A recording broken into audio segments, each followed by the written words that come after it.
Brooklyn, New York City, 1962. An Asian youth stood motionless on the sidewalk, staring blankly at the unfamiliar cityscape in front of him. Brick buildings, old Chevrolets, and people dressed in 60s fashion moved past him as if he didn't exist. Did I travel through time? Brian Kent, formerly just Brian, was a transmigrator. One day ago, he had crossed into this world and found himself inhabiting the body of an unknown watchmaker in Brooklyn. That name, Brian Kent, was now his. Had it just been a case of time travel or reincarnation, he might have even welcomed the change. But this wasn't a normal world. This was Marvel. And worse, it was Marvel on the verge of exploding into chaos. The dawn of the mutant age. He wasn't just in any timeline. He had arrived in 1962, the year of the first major conflict involving mutants. The year Professor X and Magneto met and fought alongside each other against Hellfire Club's Black King, Sebastian Shaw. Brian wasn't panicking because of where he was. He was panicking because of what he had become. He was now a mutant. Was this a reward from transmigrating? A quirk of fate? Or a trait inherited from the body's original owner? Whatever the reason, the moment Brian arrived in this world, he awakened a terrifying ability. Variant ability. Law perception, a power identical to the infamous brain-hacking anti-hero Sera from television. It allowed Brian to instantly understand the structural and functional laws of anything he laid eyes on. Mechanical constructs, biological systems, superpowers, everything. And that wasn't even the scary part. Once he understood the inner workings of an ability, particularly mutant abilities, his own genes would adapt and replicate it. Not only that, the replication would come fully optimized, as if upgraded to its peak potential, much like Apocalypse's enhancement process. It was, in essence, a cheat code in human form. No training, no side effects, no cooldown. He saw it. He understood it. He mastered it. Just like that. The power should have made Brian ecstatic. But it didn't, because he understood what it meant. The Sera template was both a gift and a curse. A power that could steal and enhance other abilities? That made him a natural predator in the mutant world. He wouldn't be accepted by the X-Men. He wouldn't be tolerated by Magneto's Brotherhood either. No, he would be feared. Just like the original Sera, Brian would be hunted, hated, and resisted. He would become a natural enemy of all mutants, a rogue force destined to rise above them all. This kind of power, it's the enemy of the world. Brian let out a bitter laugh, but his expression quickly hardened into something resolute. If the world would see him as a monster, then so be it. This was Marvel. In this universe, strength was everything. He looked at the calendar on the wall, 1962. The First Mutant War was approaching. Professor X and Magneto were still young. The Hellfire Club was gathering power. Mutants across the globe were awakening. Perfect timing. Brian had a plan. He would join the X-Men, earn Professor X's trust, and gain access to Cerebro, the mutant detection device. Then, under their noses, he would track down powerful mutants and quietly harvest their abilities. But before any of that, he needed to take the first step. He needed his first mutant ability. Because right now, even with the Sera template, Brian was nothing but an ordinary man with an extraordinary potential locked behind a single requirement: observe a mutant ability firsthand. Brian stood from his workbench in the dimly lit watch shop he now called home. He picked up a damaged Omega wristwatch, placed it to his ear, and closed his eyes. Tick, tick. Suddenly, it was as if a blueprint unfolded in his mind. Gears rotated, springs compressed, screws clicked, all of it laid bare before his mental vision. Found it. With precise hands, he opened the casing, adjusted a misaligned component, and snapped it shut. The broken watch ticked back to life, perfectly calibrated. This was law perception in action. By listening to the watch, Brian could deconstruct its entire mechanical framework and correct its failure within seconds. And not just machines. Anything with structure, physical, metaphysical, or biological, he could perceive and manipulate. That included mutant powers. He strapped the watch to his wrist, straightened his slightly worn clothes, and opened the drawer beneath the table. Inside was a Colt M1911 pistol, fully loaded. He tucked it under his coat, grabbed a small toolkit, and headed for the door. The streets of Brooklyn buzzed with life, stuck somewhere between post-war optimism and civil rights tension. Brian looked out at the bustling crowd, a strange mix of vintage charm and hidden chaos. Time to begin the hunt. He flagged down a taxi and whispered a silent prayer, because his only plan right now was to wander through New York City, hoping his mutant radar would activate. When another mutant was nearby, his ability would make a distinct ticking sound, just like with machines, indicating a compatible power source to study and steal. He had already tested this feature and confirmed it worked. Now, all he had to do was find someone. Anyone. A full day passed. 10 hours of circling the city. 10 hours of walking through parks, schools, libraries, and subways. And not a single tick. Are there really so few mutants in 1962? His frustration boiled over, but he refused to give up. The first ability was always the hardest. Once he had it, everything else would fall into place. Brian clenched his fist. I don't need to be accepted by them. I just need to be stronger than all of them. And with that, the first page of his rise in the Marvel world had officially begun. Sir, you've already circled Brooklyn 3 times. Want to keep going? The cab driver's voice cut through the silence, laced with curiosity and just a bit of confusion. He glanced into the rearview mirror at the silent young man in the back seat, an Asian youth with cold eyes and a tense jaw. Brian didn't answer at first. His eyes remained fixed on the city beyond the window, his mind elsewhere. After a few moments, his voice came out low and sharp. Just keep driving. The subtle shift in tone was enough. The driver swallowed his words, glancing away quickly. A chill ran down his spine. He didn't know why, but this customer felt dangerous. Brian slowly pulled back the pistol he had loosely aimed beneath the seat. His eyes narrowed. 10 hours, he muttered under his breath. And still nothing. For 10 full hours, he had wandered through Brooklyn in this very taxi, stopping at markets, crossing crowded sidewalks, lurking through schools and parks. And not once had his ability activated. Not once had he heard that familiar signal, the rhythmic ticking that indicated a mutant was nearby. It was starting to drive him mad. Ever since awakening the Sera template, Brian's gift had functioned with machine-like precision. When a mutant entered range, his mind would ring with a mechanical hum. Tick, tick, tick, the signal that an ability was ready for analysis and plunder. But 10 hours? Silence. Don't tell me there are this few mutants in 1962. His face darkened. Then, with a cold wave of his hand, he instructed the driver to pull over. The man parked without a word. Brian stepped out onto the sidewalk and slammed the door shut. Did he pay? Of course not. I'm a mutant now. In this free America, do I really owe anyone anything? The cab began to pull away, but the driver cracked his window and shouted a string of muffled curses. Brian turned calmly, lifted his pistol, and fired a shot into the air, deliberate warning, not murder. The driver's curses turned to a scream, and he sped off into traffic. Brian exhaled. Well, that felt good. Still, it didn't change the facts. 10 hours of wasted time. No leads. No abilities. No progress. He needed to change his approach. As much as he didn't want to rely on others, it might be time to embed himself within the X-Men and use Professor X's Cerebro to scan for targets. Alone, this was like looking for a needle in a haystack. Then, screech. A green taxi pulled up beside him. Need a ride, sir? The window rolled down to reveal a young black driver, flashing a practiced smile. But Brian didn't respond immediately, because at that very moment, he heard it. Tick, tick, tick. His eyes widened. That perfect mechanical sound echoed in his mind, the signal from his ability. A mutant. Brian's cold frustration melted into a smile. For the first time all day, his luck had turned. He opened the passenger door and climbed in without a word. Yo, bro, back seat's more comfortable, the driver said casually. But hey, up to you. Name's Darwin, by the way. Darwin. The name sealed it. Brian had read the history. This was Darwin, the survival-based mutant who had appeared briefly during the First Mutant War.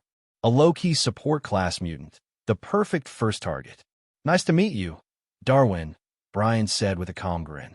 You can call me Sera. He didn't offer his real name. He never would. In this new world, when hunting, he had only one name. Sera, the one who adapts to everything. Sera. Darwin raised an eyebrow, clearly puzzled by the odd name. You got it. Where to? Just drive, Brian replied smoothly. Circle Brooklyn. I'll pay extra. Darwin hesitated, then glanced at the thick wallet Brian flashed from his coat pocket. The hesitation vanished instantly. Say no more. The cab pulled back onto the road. As they drove, Brian engaged Darwin in light conversation. He was surprisingly talkative, putting the driver at ease. In fact, Darwin was shocked to discover that this strange man called Sera claimed to be a professor of genetic mutation. Brian wasn't, of course. But to a cab driver who'd never finished high school, the story was convincing enough. And Brian knew just how to plant the seeds. Darwin, have you ever wondered why some people change, evolve? Why some are born with things others call impossible? Darwin kept his eyes on the road, but nodded slightly. Yeah, sometimes. There's a name for that, Brian continued, his voice low and smooth. Mutation, evolution, gifted individuals, what I call God's favorites. Darwin's fingers tightened on the steering wheel. He had always seen his mutation as a burden, something that made him different, something that forced him to hide.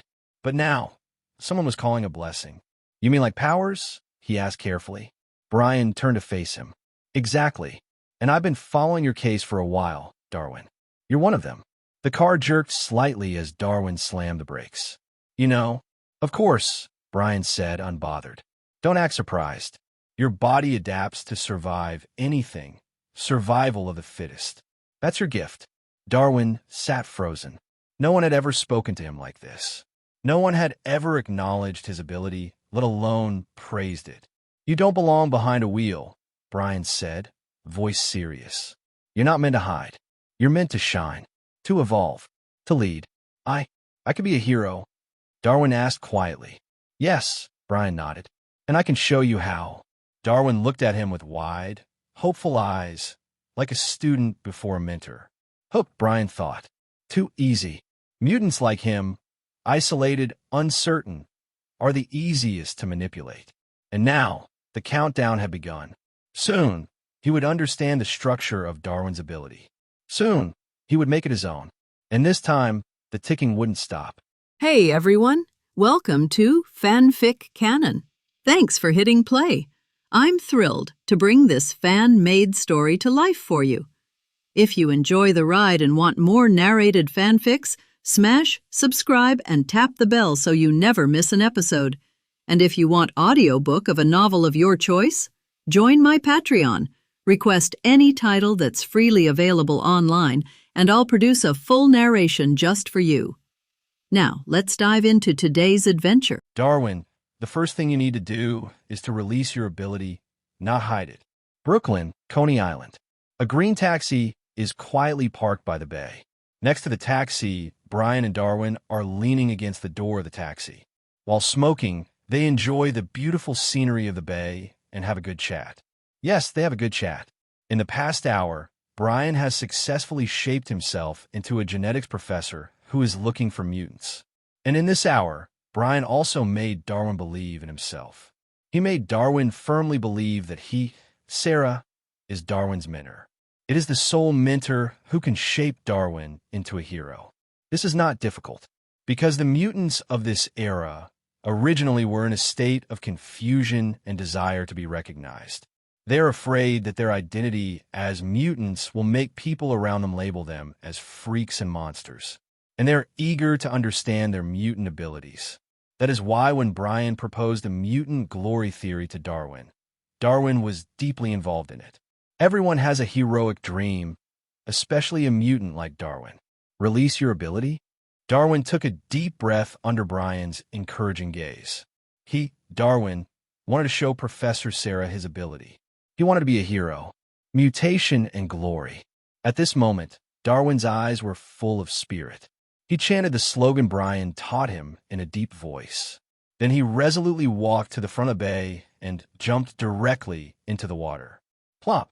As Darwin jumped into the water, gills quickly evolved on his two cheeks. The gills opened and closed, allowing Darwin to breathe freely in the water. "Professor, this is my ability. I call it survival of the fittest. My body can automatically adapt to the surrounding environment and then evolve corresponding organs." Darwin emerged from the water and introduced his ability with some excitement. Brian could see that as Darwin left the water, the gills on his face were rapidly degenerating and disappearing. "Very good ability, Darwin. Of all the abilities I have seen, yours is the best." Brian did not hide his admiration. He gave Darwin a thumbs up and praised him. In fact, Brian was not lying. Darwin's survival of the fittest ability, in terms of potential, even surpassed Magneto, Professor X, and others, reaching the Omega level. The ability to adapt to any extreme environment and evolve corresponding means of survival is simply a bug-level ability. If developed properly, even if Darwin is thrown into space, he can evolve to absorb cosmic radiation and thus obtain the ability to survive in the vacuum of the universe. However, even such a bug variant ability was used to bits by Darwin. Until his death, he was only in the ranks of the first-level variant ability. It was simply a waste of natural resources. This further strengthened Brian's determination to kill Darwin and plunder his variant ability. However, before killing Darwin, Brian needs to test the limit of Darwin's current ability to adapt. This is why Brian tried his best to make Darwin believe in himself. Darwin has the ability of survival of the fittest. Even if he is still very weak now, it will take some effort to kill him. "Darwin, do you mind if I test your body?" Looking at Darwin walking out of the water, Brian said directly, "Definitely, Professor." Darwin, who believed in Brian, readily agreed. It must be said that some of the success stories that Brian learned in his previous life are still very useful. At least they have a significant effect on Darwin. Darwin now can't wait to become a superhero. Brian turned back to the taxi and picked up his toolbox from the co-pilot, which contained a complete set of watch repair tools. Brian took out a sharp knife from it, then walked in front of Darwin and nodded to Darwin. Swish! Brian unexpectedly used a knife to cut Darwin's right artery, and when the knife touched Darwin's arm, his arm suddenly became as hard as leather. The knife did not leave a trace on Darwin's skin. It was not until this moment that Darwin reacted belatedly. He looked at Brian and did not expect that the genetics professor's actions were so fast and fierce. He was simply not like a professor. Test record: a knife to the artery is obviously lethal, which will be automatically judged by your body as entering an extreme environment state, thus activating the ability of survival of the fittest. The body automatically undergoes adaptive evolution, and your skin becomes as strong as leather. Brian ignored Darwin, but instead began to record data seriously. Such a professional scene made Darwin, who had never seen the world, subconsciously obey Brian's orders. In the following time, Brian conducted various tests on Darwin. When burned by fire, Darwin's body will instantly enter an adaptive state, thereby gaining the ability to resist high temperatures. When a taxi collides, Darwin's body will be completely petrified in an instant, thereby offsetting the kinetic impact of the taxi. Shooting Darwin's heart with an M1911 pistol will cause Darwin's body to metallize, and the bullet cannot penetrate its defense. According to Brian's test, as long as it is a lethal attack, Darwin's body will automatically adapt and evolve, thereby acquiring the corresponding confrontation characteristics. And through Brian's repeated tests, he found that Darwin's survival of the fittest is not fixed. Just like the same flame burning, Darwin's body adapted to develop flame-resistant skin that can withstand high temperatures for the first time. And the second time, Darwin's body skin directly absorbed the flame.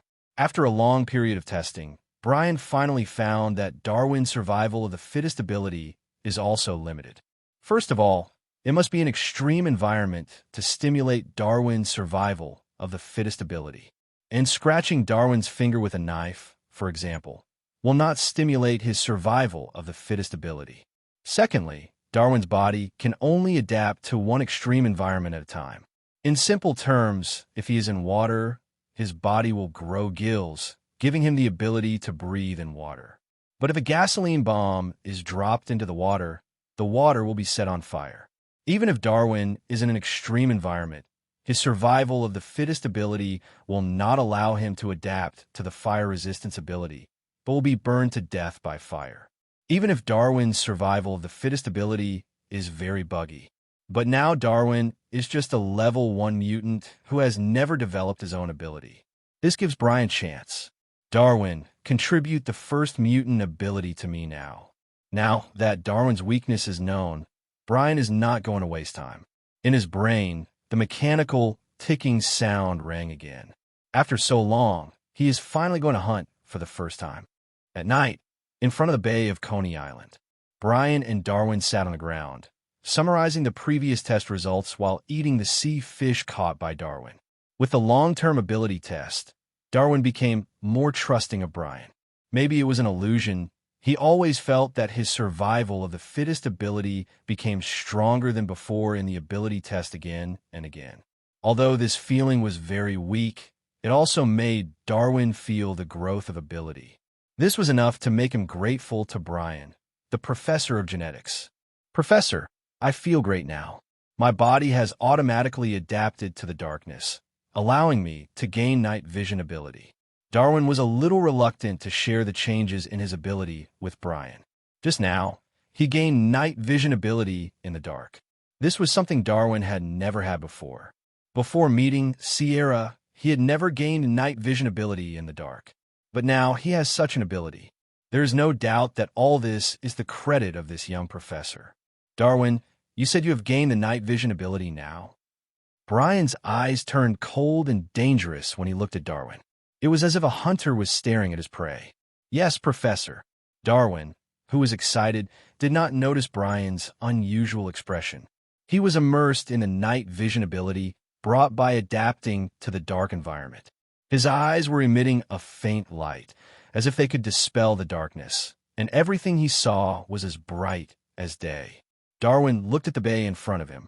The night vision ability not only allowed him to see things in the dark. At the same time, it strengthened his visual nerves, and he could keenly capture the changes in the surrounding light. This allowed him to even see the fish swimming in the water. Suddenly, Darwin glanced at Brian from the corner of his eye. He was surprised to find that Brian was pointing a gun at him at this moment. "Huh, Professor?" Darwin turned his head to look at Brian in confusion, wondering why Brian was pointing a gun at him. "Relax, Darwin. This is just a simple little test." Brian comforted Darwin with a smile on his face. Darwin's ability is too buggy. Brian is worried that if Darwin can't be killed, he still has room for maneuver. After saying that, Brian pulled the trigger directly. Bang, bang, bang. A dull gunshot sounded, and just in case, Brian emptied the magazine directly. What's going on? Why doesn't my ability work?" Darwin looked down at his chest in surprise. At this moment, streams of blood constantly flowed out of his chest. Darwin didn't understand why his ability of survival of the fittest was not activated. Bang! In Darwin's confused eyes, his body fell straight to the ground. Although his heart and lungs were shattered by bullets, Darwin did not die immediately. His variant ability, survival of the fittest, was passively activated and began to adapt to the injuries on his body, and began to try to strengthen the self-healing of cells to repair the damage to the body. Darwin's broken heart began to heal slowly. At the same time, Darwin's body began to adapt and evolve rapidly, forming a new oxygen-absorbing organ in his body. It's worthy of the ability of survival of the fittest. He's not dead yet. Brian walked up to Darwin and watched Darwin's body constantly adapt to his injuries, and couldn't help but marvel. Then Brian raised his gun again and shot Darwin's new organ. Sera, why? It was not until this moment that Darwin realized that Brian wanted to kill him on purpose. Poor Nig, there's never been unprovoked kindness or selfless help in this world. Everything has been marked in secret. Brian's cold answer made Darwin extremely angry, but he didn't even have the strength to speak at this moment. He could only hope that the ability of survival of the fittest would allow him to adapt to the current predicament.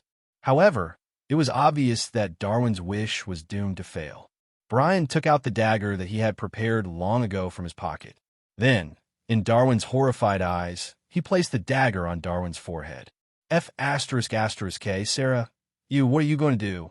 Darwin felt the cold touch of the dagger, and goosebumps appeared all over his body. At this moment, Darwin felt like a lamb to be slaughtered. Darwin, take a deep breath. It's normal to feel a little pain.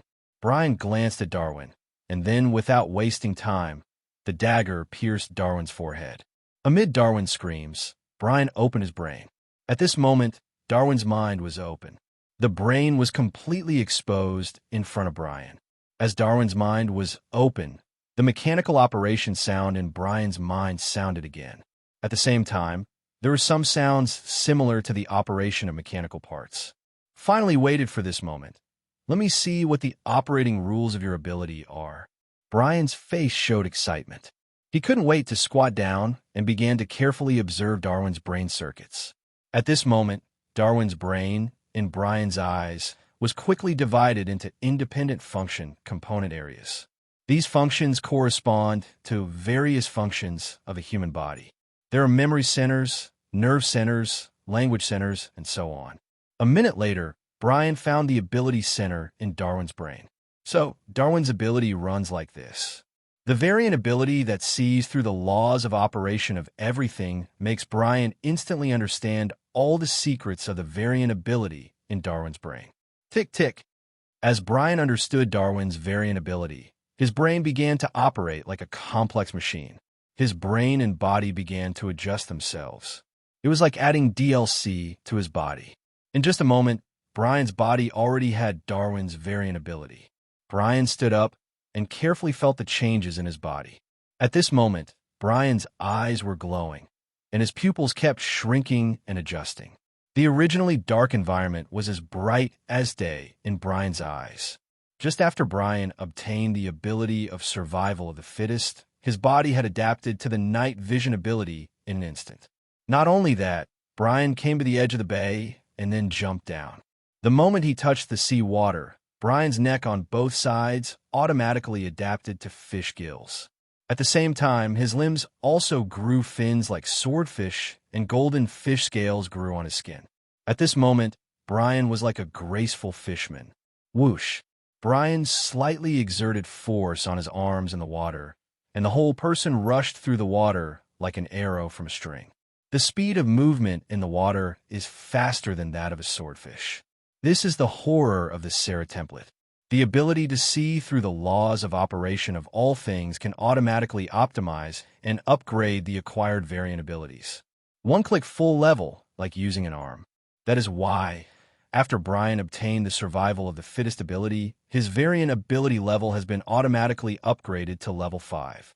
Yes, after plundering Darwin's variant ability, Brian jumped from an ordinary mutant without ability to a powerful level 5 mutant.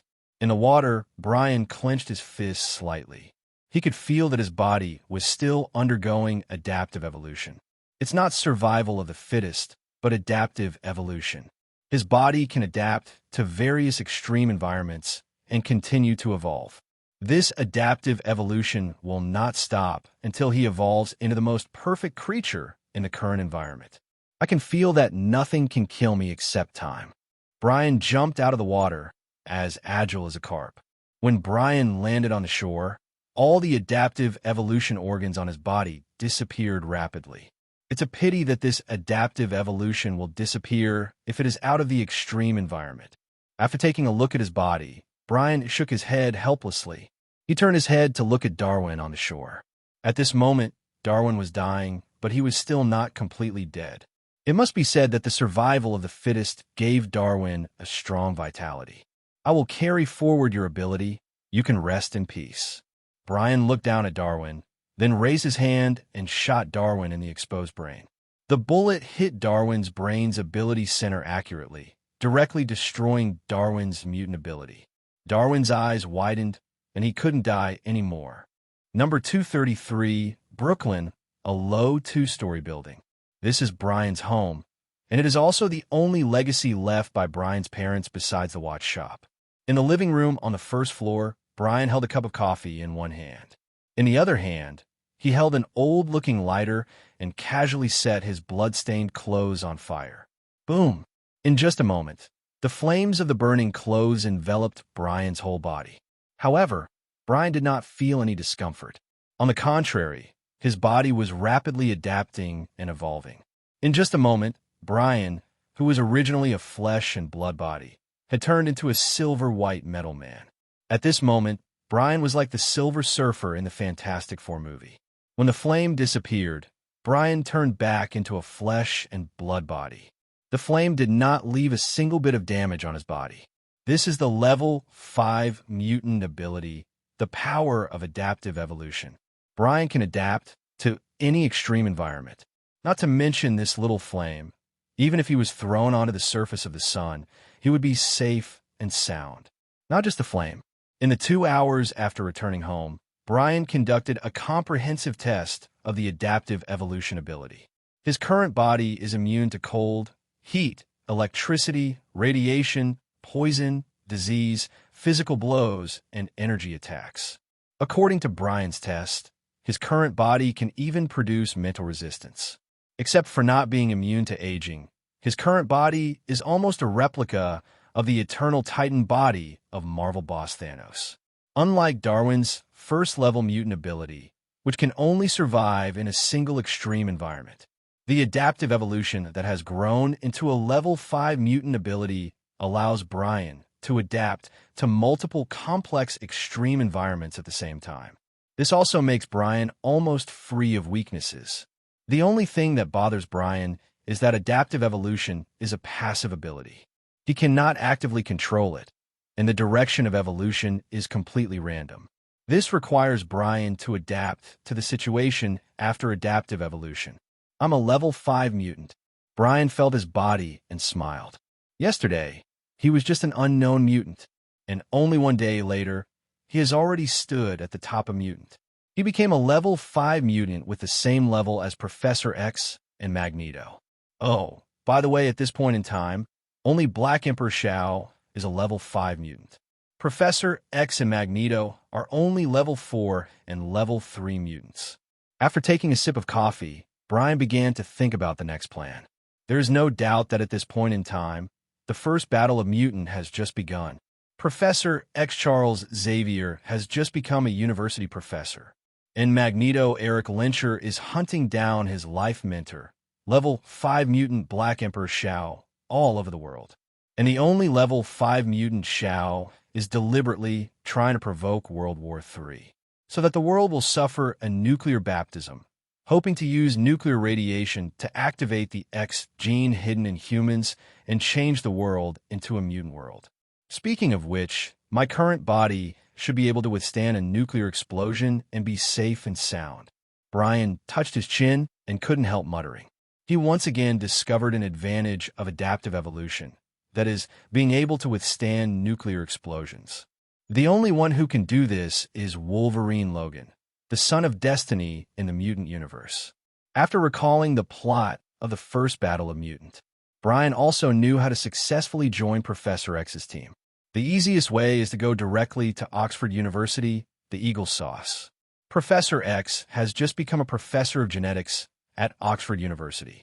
You only need to ask around to find Professor X. If you can pass Professor X's mind-reading test, you can naturally join Professor X's team. However, it is obvious that Brian, who just killed a fellow mutant, will definitely not pass Professor X's test. Professor X, during this period of time, did not have any principle of not using telepathy ability on people without permission. On the contrary, Professor X during this period abused his ability without any bottom line and used his telepathy to invade other people's brains at will. Professor X used his ability to read all of Magneto's memories as soon as he met Magneto, and he used his ability to make Magneto temporarily give up the pursuit of Black Emperor Shao. Brian didn't want his memories to be read by Professor X at will. Although the ability of adaptive evolution has a certain mental resistance, but he is not sure whether the mental resistance brought by adaptive evolution can resist Professor X's telepathy. Therefore, before contacting Professor X, Brian still needs to make sure that his adaptive evolution ability can allow him to resist mental attacks. Brian tapped the table lightly with his fingers and determined his next target. Mora McMaggot. Yes, Brian decided to use CIA fringe agent Mora McMaggot as a breakthrough. The cause of the first battle of Mutant was that Agent Mora discovered the existence of Mutant in the Hellfire Club in Las Vegas. So he began to seek the help of Professor X. Charles Xavier. And if you want to contact Agent Mora, the best place is definitely the Hellfire Club in Las Vegas. Brian glanced at the time. It was 8:15 in the morning. There was a direct flight to Las Vegas about to take off. Now that the target had been determined, Brian would not waste any more time. He simply packed his luggage, took the necessary documents and M1911 pistol, and then came to the balcony on the second floor. After looking at the ground below, Brian jumped directly from the balcony on the second floor without any hesitation. Bang! The next second, Brian had already hit the ground heavily. Brian was unharmed after jumping from a height of several meters. When he fell, his feet had adapted and evolved into cat-like pads. The pads offset the gravity and impact of the fall for Brian.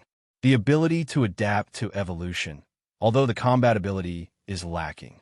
But in terms of survival ability, even Wolverine, who has a super strong self-healing factor, cannot be compared with Brian. Brian found a taxi and took it to Brooklyn Airport. Half an hour later, Brian boarded a flight to Las Vegas, Nevada. Mutant's first battle, here I come. Las Vegas, Nevada. This is the entertainment capital of the world, a real den of money. It has the most complete entertainment venues in the world, with various casinos and brothels in every corner. This is a paradise for men. At this moment, Hellfire Club. Outside a luxurious private room, a group of girls, almost naked, are waiting in line outside the door. These girls are paid dancers of Hellfire Club.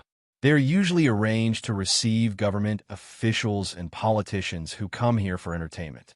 However, now these girls are turning a blind eye to the politicians and officials in Hellfire Club. Instead, they look at the door in front of them with fiery eyes. Everyone is like a pilgrimage. Next, just as these girls were waiting, a low and magnetic male voice suddenly came from the room. Then the door in front of them opened, and a girl walked out holding the door. Brian, you are really great. She looked back at the door behind her every 3 steps, and she was very reluctant to leave. Hundreds of people killed. Brian has done it. After the girl left, the girls who were waiting cheered excitedly, and these girls couldn't wait to compete for the next spot. Some girls even fought for this. The whole Hellfire Club hall was in chaos. In the room, Brian was lying on the bed, drinking coffee leisurely. 3 days have passed since Brian came to the Hellfire Club. During these 3 days, he has been looking for Agent Mora, but he found nothing. Brian had no choice but to come to the Hellfire Club to have fun while waiting for Agent Mora to appear. It has to be said that the Hellfire Club is really a man's paradise. As long as you have money, you can enjoy any service here. And Brian followed the local customs and enjoyed the treatment of Homelander. I can do whatever I want. While communicating with the young lady, Brian once again discovered an absolute advantage of adaptive evolution. Brian found that he would perfectly adapt to any woman. This is simply the ability that men dream of. Rubber Fruit, Rubber Man are nothing in front of Brian. With this ability, Brian doesn't need to rest at all. He spent 3 days to finally achieve the achievement of killing 100 people. And Brian has become a godlike existence to these girls. Buzz, just when the girls outside were in a mess, an invisible spiritual power enveloped the girls. The girl who was originally enthusiastic suddenly became dull. All the girls seemed to have pressed the freeze button. Click, click. While these girls were frozen, Brian in the room heard the click of mechanical gears in his mind at the same time.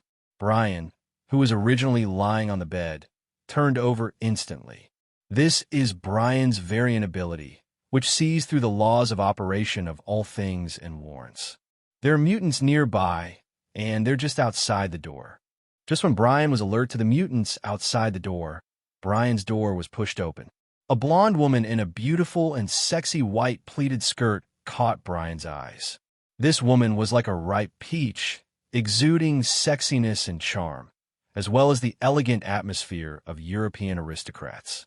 Her figure was especially amazing. based on Brian's eyes of killing hundreds of people just now. This woman could be called a sexy stunner. White Queen, Emma Frost. Brian guessed her identity the moment he saw this woman. This woman was the White Queen of Hellfire Club, Emma Frost. Level 4 Mind Mutant. Do you know me? White Queen Emma, who had just entered the room, was stunned when Brian called out her name, and then looked at Brian with interest. The reason why she came here was that she heard that a mysterious and powerful man had come to the Hellfire Club. This mysterious man almost made all the women in the Hellfire Club crazy. In just 3 days since he came to the Hellfire Club, he had already achieved the achievement of killing 100 people, and every woman who had communicated with him was extremely satisfied. It was a double satisfaction of body and mind. This made White Queen Emma, as a woman, have a strong interest in this mysterious man named Brian. If the rumors are true, Brian can bring the ultimate experience to any woman. Then White Queen Emma wants to try it. That is why, when Black Emperor Shao was preparing to receive Colonel Henry, the representative of the American military, Emma took a break from her busy schedule and came to Brian. What surprised Emma was that the Asian man in front of him, named Brian, actually called out his code name in mutant. This made Emma even more curious about Brian.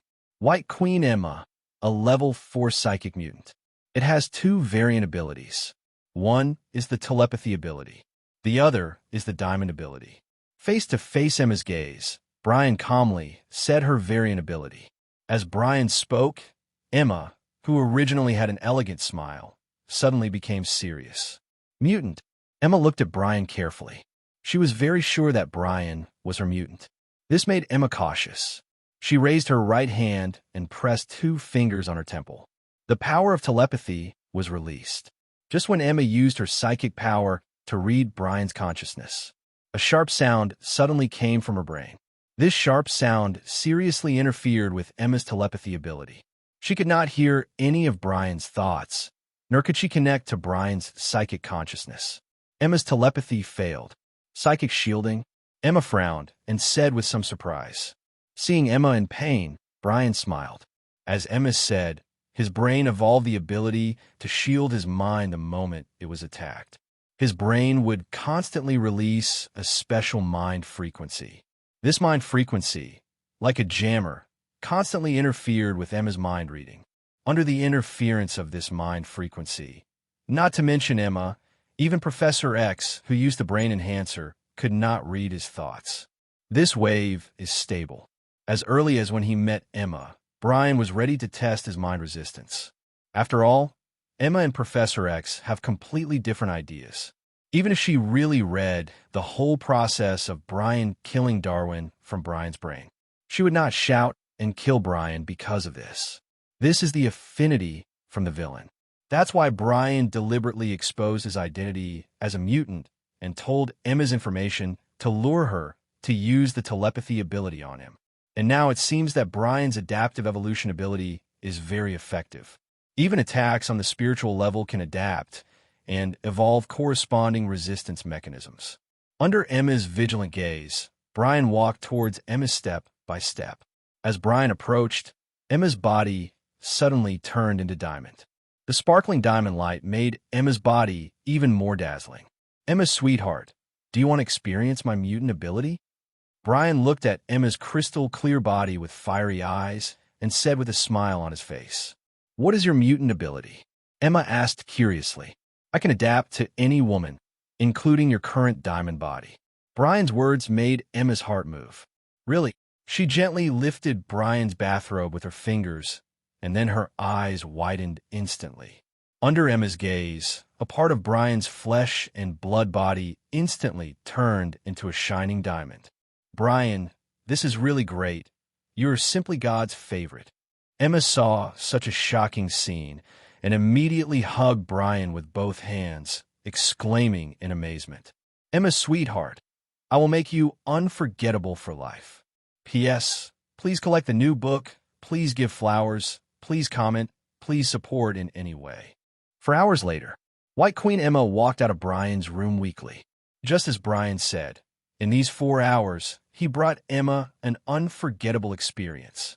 The two tried various methods in these 4 hours, and because Emma has two physical states. So, compared with ordinary women, Emma has a dual experience. This also gave her two different pleasures. This is a feeling she has never had before. Moreover, Emma is a level 4 mind mutant.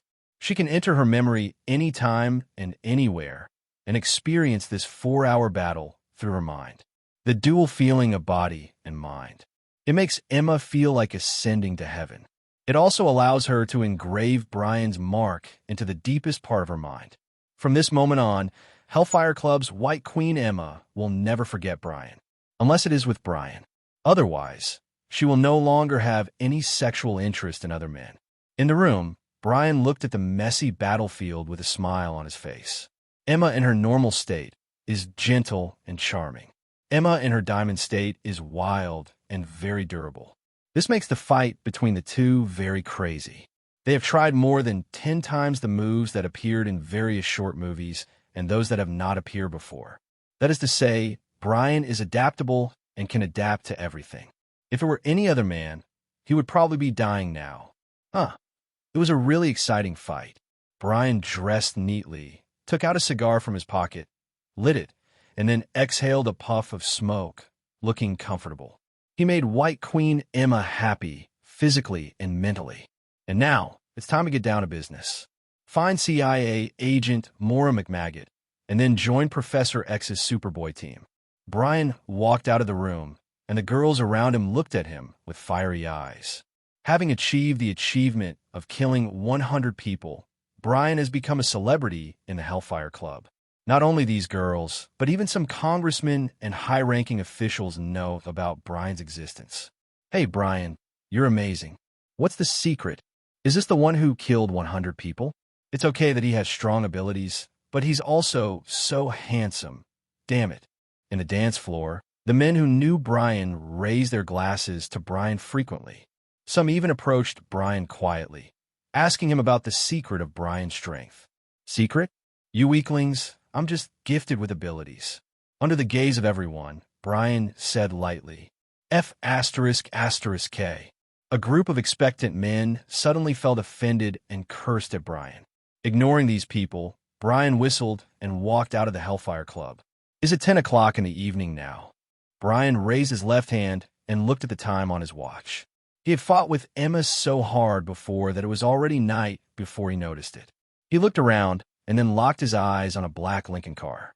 In fact, as early as when he was communicating with Emma, he used the game method to let Emma help him find the location of Agent Mora.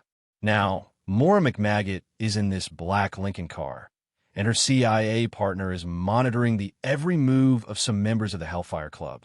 Brian walked into the darkness, and in the dark environment, his body automatically adapted to the new ability.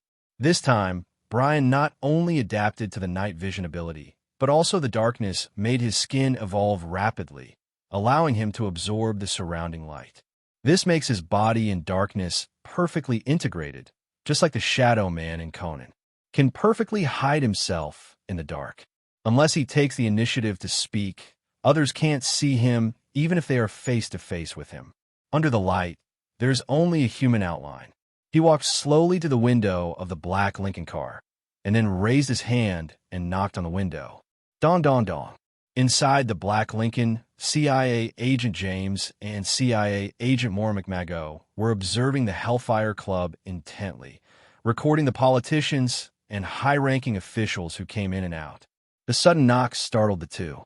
Mora was the first to react, then unzipped her clothes, deliberately making herself look naked. Then she gestured to Agent James beside her. Agent James nodded, then slowly opened the car window a crack. Mora looked out through the gap, but did not find the person who was talking. In her eyes, there was only the thick and dark night. Mora was stunned for a moment, and then signaled Agent James to open all the windows. Through the open window, Mora turned her head and looked around, but still did not find the person who had just spoken. This made Mora frown. James, turn on the lights. Looking at the dark environment around her, Mora made the most correct judgment. Agent James quickly turned on the lights at Mora's command. Click. However, Agent James had just turned on the lights when the door of the cab was opened. Before Agent James could react, a strong force directly hit his head on the steering wheel. The violent impact made Agent James lose consciousness with only a muffled groan. F***K. Looking at his unconscious partner, Mora burst into a swear word, then directly pulled out a pistol from his arms and pointed the muzzle in the direction of the cab. Then Mora's eyes widened in shock. "Don't eat the sour radish. What is this? A black shadow man?" Mora looked at the direction of the cab in astonishment, and she couldn't believe her eyes. She actually saw a dark human silhouette. It was like a black shadow, only the eyes and mouth were white, and it looked very surprised. Mora, who had never seen such a situation, was stunned. The one who stood in the cab and knocked Agent James unconscious was definitely Brian. Because the car lights were turned on, Brian's body was exposed to the light, which gradually made his body emerge with a human silhouette. Looking at Mora, who was stunned, Brian raised his hands very cooperatively. "Agent Mora, don't get excited. I have no ill will towards you." Brian's gentle words greatly soothed Mora's shocked heart and temporarily restored her thinking ability. "Who are you? What are you going to do? And why did you attack my partner?" Mora held the gun in both hands. The muzzle was always pointed at Brian and asked loudly, "Agent Mora, please allow me to introduce myself. My name is Brian Kent, and I'm a mutant. I'm here to seek cooperation. I'm sorry about your partner. This is just my self-protection. I don't trust any CIA agent except you." Brian apologized to Mora with an apologetic look on his face, but what he said made Mora frown. Mutant. It was the first time Mora heard the name of mutant. She looked at Brian's black shadow body blankly and had no idea what mutant meant. "You can understand that we are a group of human gene evolutionists with abilities. We call ourselves mutants." Brian explained the concept of mutant in a concise manner. Although Brian had explained the concept of mutant, Mora still had only a vague understanding. Compared to mutant, she cared more about Brian's purpose. "Mr. Brian, what is the cooperation you just mentioned? Why did you look for me?" Faced with Mora's suspicious questioning, Brian said the words he had already thought of. "Hellfire Club's Black Emperor, Shao, killed Darwin." Brian's voice was full of pain and hatred, and Mora had some guesses. "Darwin?" Although he had guesses, Mora still asked. "Yes, Darwin. He is also a mutant. He is also my brother and beloved relative. But Black Emperor Shao killed him cruelly. As his brother, I want to kill Shao myself and avenge Darwin Bro. However, with my own strength, I can't kill Shao at all. So I found you. Agent Mora. Sir, you've already circled Brooklyn 3 times. Want to keep going?" The cab driver's voice cut through the silence, laced with curiosity and just a bit of confusion. He glanced into the rearview mirror at the silent young man in the back seat, an Asian youth with cold eyes and a tense jaw. Brian didn't answer at first. His eyes remained fixed on the city beyond the window, his mind elsewhere. After a few moments, his voice came out low and sharp. "Just keep driving." The subtle shift in tone was enough. The driver swallowed his words, glancing away quickly. A chill ran down his spine. He didn't know why, but this customer felt dangerous. Brian slowly pulled back the pistol he had loosely aimed beneath the seat. His eyes narrowed. 10 hours, he muttered under his breath. And still nothing? For 10 full hours, he had wandered through Brooklyn in this very taxi, stopping at markets, crossing crowded sidewalks, lurking through schools and parks. And not once had his ability activated. Not once had he heard that familiar signal, the rhythmic ticking that indicated a mutant was nearby. It was starting to drive him mad. Ever since awakening the Sera template, Brian's gift had functioned with machine-like precision. When a mutant entered range, his mind would ring with a mechanical hum. Tick, tick, tick, the signal that an ability was ready for analysis and plunder. But 10 hours? Silence. Don't tell me there are this few mutants in 1962. His face darkened. Then, with a cold wave of his hand, he instructed the driver to pull over. The man parked without a word. Brian stepped out onto the sidewalk and slammed the door shut. Did he pay? Of course not. I'm a mutant now. In this free America, do I really owe anyone anything? The cab began to pull away, but the driver cracked his window and shouted a string of muffled curses. Brian turned calmly, lifted his pistol, and fired a shot into the air. Deliberate warning, not murder. The driver's curses turned to a scream, and he sped off into traffic. Brian exhaled. Well, that felt good. Still, it didn't change the facts. 10 hours of wasted time. No leads, no abilities, no progress. He needed to change his approach. As much as he didn't want to rely on others, it might be time to embed himself within the X-Men and use Professor X's cerebro to scan for targets. Alone, this was like looking for a needle in a haystack. Then, screech. A green taxi pulled up beside him. Need a ride, sir? The window rolled down to reveal a young black driver, flashing a practiced smile. But Brian didn't respond immediately, because at that very moment, he heard it. Tick, tick, tick. His eyes widened. That perfect mechanical sound echoed in his mind, the signal from his ability. A mutant. Brian's cold frustration melted into a smile. For the first time all day, his luck had turned. He opened the passenger door and climbed in without a word. Yo, bro, back seat's more comfortable, the driver said casually. But hey, up to you. Name's Darwin, by the way. Darwin. The name sealed it. Brian had read the history. This was Darwin, the survival-based mutant who had appeared briefly during the First Mutant War. A low-key support class mutant, the perfect first target. Nice to meet you, Darwin, Brian said with a calm grin. You can call me Sera. He didn't offer his real name. He never would. In this new world, when hunting, he had only one name. Sera, the one who adapts to everything. Sera. Darwin raised an eyebrow, clearly puzzled by the odd name. You got it. Where to? Just drive, Brian replied smoothly. Circle Brooklyn. I'll pay extra. Darwin hesitated, then glanced at the thick wallet Brian flashed from his coat pocket. The hesitation vanished instantly. Say no more. The cab pulled back onto the road. As they drove, Brian engaged Darwin in light conversation. He was surprisingly talkative, putting the driver at ease. In fact, Darwin was shocked to discover that this strange man called Sera claimed to be a professor of genetic mutation. Brian wasn't, of course. But to a cab driver who'd never finished high school, the story was convincing enough. And Brian knew just how to plant the seeds. Darwin, have you ever wondered why some people change, evolve? Why some are born with things others call impossible? Darwin kept his eyes on the road, but nodded slightly. Yeah, sometimes. There's a name for that, Brian continued, his voice low and smooth. Mutation, evolution, gifted individuals, what I call God's favorites. Darwin's fingers tightened on the steering wheel. He had always seen his mutation as a burden, something that made him different, something that forced him to hide. But now, someone was calling a blessing. You mean like powers? He asked carefully. Brian turned to face him. Exactly. And I've been following your case for a while, Darwin. You're one of them. The car jerked slightly as Darwin slammed the brakes. You know, of course, Brian said, unbothered. Don't act surprised. Your body adapts to survive anything. Survival of the fittest. That's your gift. Darwin sat frozen. No one had ever spoken to him like this. No one had ever acknowledged his ability, let alone praised it. You don't belong behind a wheel, Brian said, voice serious. You're not meant to hide. You're meant to shine, to evolve, to lead. I could be a hero, Darwin asked quietly. Yes, Brian nodded. And I can show you how.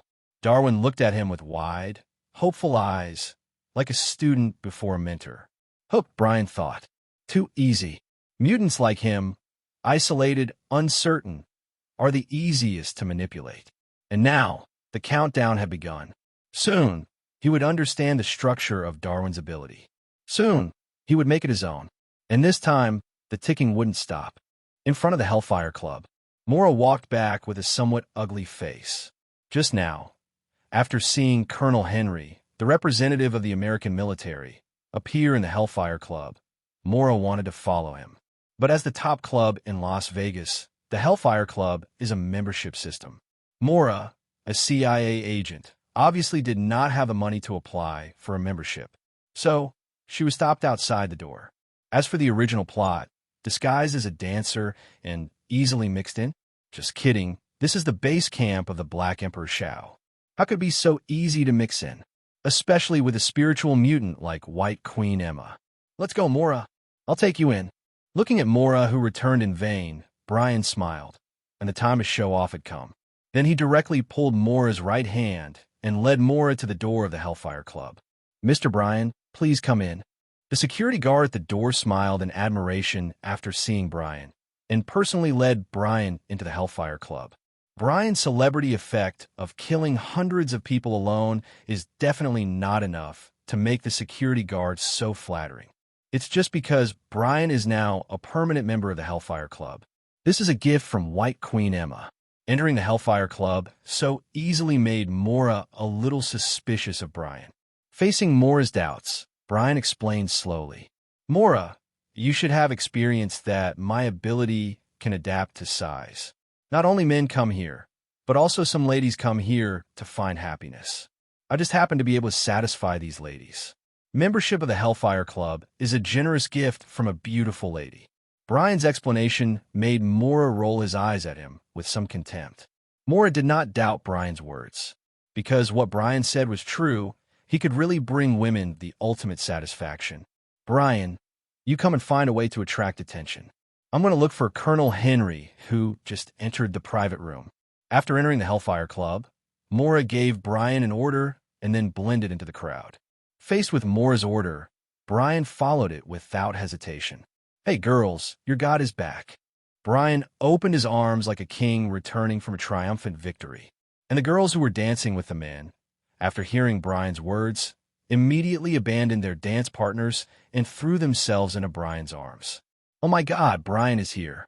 Brian is back. This time I must experience the taste of killing 100 people, and no one of you can compete with me. In the blink of an eye, Brian was surrounded by a group of beautiful women. Mora, who was looking for Colonel Henry's location, saw the scene in front of him, raised his eyebrows, and gave Brian a thumbs up. Then, with his extraordinary agent ability, Mora successfully found the private room where Colonel Henry was, and triggered the mechanism to come to the back of the private room, a secret room. As soon as he came to the room, Mora heard the conversation coming from behind the bookshelf. Mora approached the bookshelf and saw the reception room behind the bookshelf through the gap of the bookshelf. At this moment, in the reception room, Black Emperor Shao was sitting leisurely in front of the sofa, gently shaking the goblet. Next to Black Emperor Shao was White Queen Emma. Colonel Henry, I need you to place the Jupiter nuclear bomb in Cuba. Black Emperor Shao glanced at Colonel Henry opposite and said leisurely, F***K Shao, you are simply a lunatic.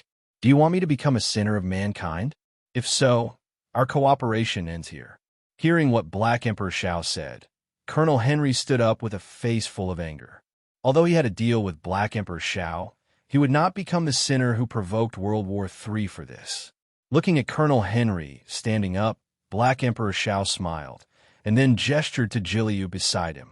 Jiliu stood up with a cold face and raised his hands. In his palms, 2 tornadoes grew from small to large, and then were thrown on the table by Jiliu. Holy shit, Shao, what did you add to my drink? Seeing the tornado raging in front of him, Colonel Henry was confused. He thought he must have drunk something that could cause hallucinations. But then he was swept up by the tornado and hit the wall heavily. Colonel Henry, you only have 2 choices now. Obey my orders and place the Jupiter nuclear bomb in Cuba. Or die. Black Emperor Shao stood up with a glass of wine, looking down at Colonel Henry, giving Colonel Henry only 2 choices. What are you?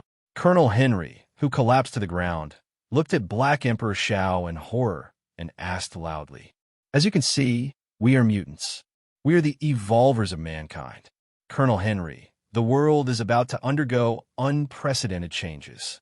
Human beings, such low-level creatures, will evolve in a nuclear explosion and become one of us. Black Emperor Shao spoke of his grand plan without hesitation. This made Mora, who was hiding behind the bookshelf and secretly observing, instantly realize that what Brian said was true.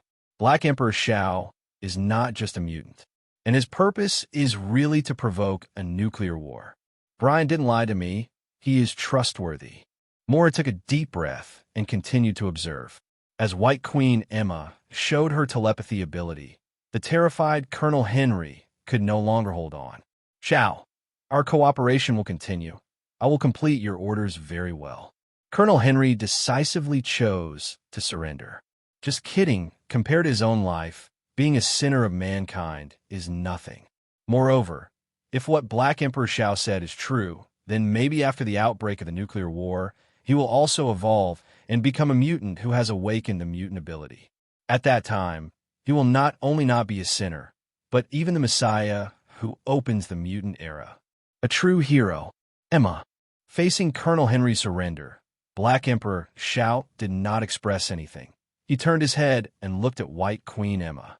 At the signal of Black Emperor Shao, Emma used telepathy ability to invade Colonel Henry's brain. Then he nodded gently to Black Emperor Shao. "Welcome to the Hellfire Club, Colonel Henry."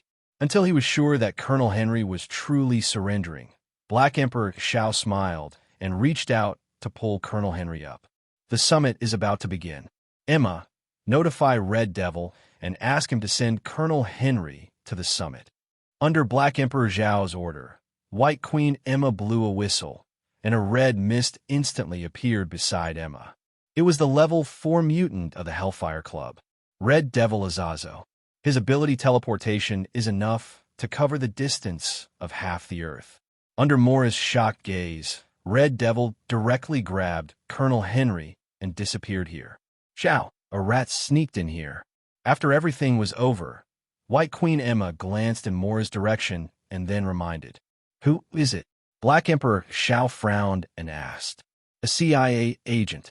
Emma put her right hand on her temple and easily read Mora's information.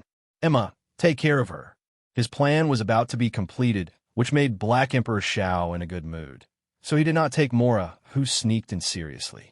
"Just a CIA agent. Just leave it to Emma." "Azazo, take me to Cuba." Black Emperor Shao did not care about Mora. What he really cared about was the smooth start of the nuclear war. Bang! A red mist appeared again. In the red mist, the Red Devil grabbed Black Emperor Zhao's shoulder and then disappeared with a teleport. The entire Hellfire Club, only the 4th level Mind Mutant Emma, was left.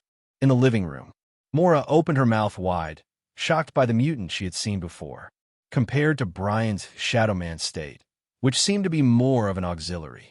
The mutants of the Hellfire Club have mutant abilities that seem very powerful, whether it's the tornado of the rapids, or the teleportation of the Red Devil, even the telepathy and diamondization of White Queen Emma. They are all very powerful and perverted abilities. Now Mora finally completely understood why Brian wanted to cooperate with her. "I'm going to leave here and report the intelligence and plan of Black Emperor Shao to the top of the CIA." Seeing that Black Emperor Shao had disappeared, Mora was ready to leave here. However, just as Mora was about to leave, a voice suddenly sounded in her mind. "Mora McMaggot." The sudden voice scared Mora. "Who's talking?" Just as Mora was suspicious, the bookshelf in front of her opened, and then Emma walked out of it. "Is it you, the psychic mutant?" When Mora saw Emma for the first time, he realized that the voice in his mind was Emma's telepathy ability. As a CIA agent, Mora reacted very quickly. When he saw Emma for the first time, he took out his gun and shot. Bang, bang, bang. Bursts of dull gunshots rang out in the small private room. Facing a powerful mutant, Mora emptied the magazine without any hesitation. Ding, ding, ding. Facing Mora's shooting, Emma just casually transformed her body into a diamond form. The sparkling diamond skin blocked all the bullets. F***KU. Looking at Emma's diamond body, Mora cursed, then turned around and ran. "Stop." Before running a few steps, Mora heard Emma's psychic voice again in his mind. Emma's psychic voice seemed to be some kind of supreme command, which made Mora's consciousness obey unconditionally. Her body was still running, but it had stopped. When Mora came back to her senses, she was shocked to find that her consciousness seemed to be separated from her body, and she could not control her body. She could not even speak. "Come here." Emma's voice in her heart sounded again, and Mora turned around and walked towards Emma. Emma looked at Mora with cold eyes. The ability of telepathy is not only able to read minds and invade brains. Similarly, it can also make conscious creatures obey the conscious instructions of the telepathist. It can even directly erase other people's consciousness through the mind level. However, dealing with a CIA agent would not make Emma spend energy to erase her consciousness. Point the gun at yourself. Facing Emma's ability to do what she wants, Mora had no power to resist. She mechanically changed the magazine for her pistol, then raised her right hand and pointed the gun at her temple. Pull the trigger. Emma gave the final order. Mora's eyes were full of fear and despair, but the index finger of her right hand began to slowly pull the trigger. Just when Mora thought she was going to die, an arm suddenly stretched out from behind and grabbed Mora's gun. The one who blocked Mora's gun was Brian. As early as the first time Mora shot Emma, Brian followed the sound of the gun and found this place. As soon as he came here, he saw Mora about to shoot himself under Emma's mental ability. Brian definitely wouldn't let Mora die. After all, he still needed Mora to endorse him in order to gain Professor X's trust. Bang! A dull gunshot sounded. The bullet hit Brian's palm, and his adaptive evolution was also passively activated, and the palm of his right hand suddenly evolved into metal skin. The bullet did not cause any harm to Brian. Until this time, Mora came back to her senses. She looked at Brian with gratitude. The life-saving grace made her no longer have any doubts about Brian. At this moment, Brian's image in Mora's heart quickly rose, and he became a trustworthy mutant companion. Seeing Mora's eyes of approval, Brian smiled. The efforts just now were not in vain. Then Brian looked up at Emma and nodded to Emma. Emma, thank you for saving Mora's life. Emma smiled at Brian elegantly. Brian, are you really going to be an enemy of Black Emperor Shao? As a psychic mutant, Emma had already used psychic power to read Mora's memory. That's why Emma knew the relationship between Mora and Brian. In view of the unforgettable deep communication with Brian before, Emma did not kill Mora. Otherwise, with Emma's powerful level 4 psychic mutant, Mora alone, there is no need to be so troublesome. In fact, Emma has been waiting for Brian. She wanted to ask about the level 4 mutant Darwin that she saw in Mora's memory. After all, in any world, prophets are very rare. Yes, Emma. You know, Black Emperor Shao killed my mutant brother Darwin. Brian shrugged and said nonsense. Emma frowned slightly. The relationship between the mutants of the Hellfire Club and Black Emperor Shao was not that of superiors and subordinates, but that of collaborators who were in the same group for warmth. That is why Emma did not know whether Black Emperor Shao had really killed a fellow mutant named Darwin. She did not care about these. What she really cared about was just the future events that Brian mentioned. She wanted to know whether Black Emperor Zhao's plan could succeed. Is the human race, after the nuclear explosion, really the era of mutants, as Black Emperor Shao said? What does the future that Darwin predicted look like? Emma asked with some trepidation. The reason she followed Black Emperor Shao was because he painted a big pie for her. Black Emperor Shao wants to create a world with only mutants. That is why Emma, who is also a mutant, follows Black Emperor Shao.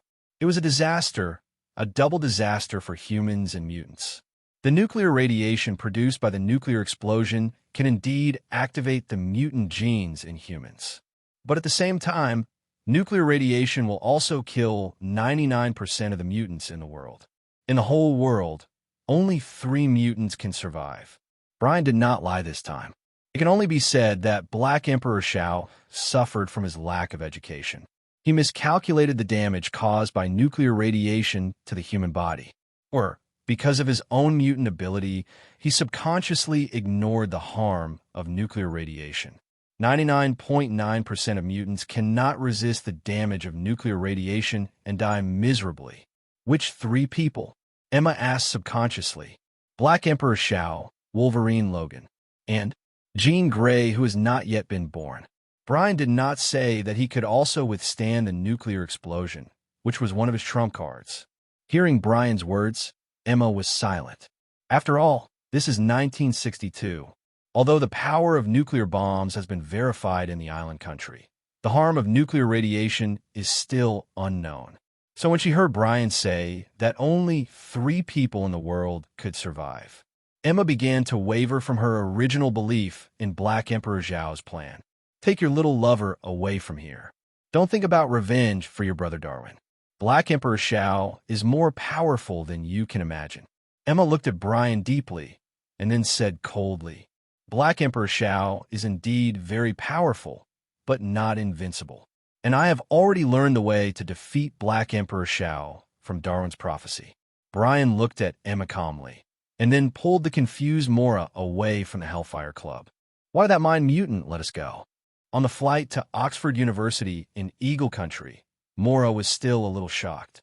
She looked at Brian, who was staring at the sea of clouds outside the plane, and asked her most puzzled question. Because I made her happy, and more than once. Brian's answer was concise and to the point. Mora was stunned for a moment, but she was unable to refute. Brian, you are really A-B******************. After a moment of silence, Mora couldn't help but give Brian a middle finger. Thank you for the compliment. Facing Mora's middle finger, Brian didn't care. Brian, can Professor X in Darwin's prophecy really help us defeat Black Emperor Zhao? Mora asked again with a worried face. As early as after Brian and Mora left the Hellfire Club, Mora, who had already believed in Brian, asked Brian how to defeat Black Emperor Zhao. And Brian didn't hide anything and told Mora all the information about Professor X with the help of Darwin's prophecy, and told Mora that this was the only way Darwin could defeat Black Emperor Zhao among the 14 million futures he observed with his prophetic ability. Mora believed it, so she immediately booked a flight to Oxford University. According to Darwin's prediction, Professor X is the future leader of mutant. He will definitely help us defeat Black Emperor Zhao, Brian said very confidently. I hope so. Although she believed in Darwin's prediction, Mora, who had seen the powerful strength of Hellfire Club mutant, was still a little lacking in confidence. She murmured, then turned to look at Brian. Brian, what are you drawing? Hearing Mora's question, Brian raised his head from the sketchbook in his hand and handed a comic he had just drawn to Mora, who was full of curiosity. Mora picked up the comic and looked at it curiously. This comic is in the form of a 4-frame comic. There are 4 different scenes on it. The first scene is very simple. In front of a huge amount of antennas, a bald young man sitting in a wheelchair was pressing his right hand on his temple. Next to him, there was a line of text. Professor X. In front of Professor X, there was a man showing a shark smile. The text was marked as Magneto. Above the 2 people, there was a text bubble. Eric, remember, your ability can be stimulated not only by anger and pain. Calmness will make you stronger. Behind them, there was a scene of a group of young mutants in training. And the second scene, a group of human soldiers were frantically attacking a man in a suit. Countless bullets hit the man's body, but did not cause the slightest effect on him. After the soldiers finished attacking, the man just raised his foot, and a terrifying energy shock wave instantly engulfed the soldiers. Above the man's head, it was written, Black Emperor Zhao invaded CIA headquarters. The third scene. It was a bar. A man with a thick beard and wolf-like hair edges was smoking a cigar and drinking beer. There was an iron plate on the man's neck, which read, Wolverine Logan. Next to this man were Professor X, the bald wheelchair man in the first scene, and Magneto, the Fassbender man. The 2 were inviting Wolverine Logan.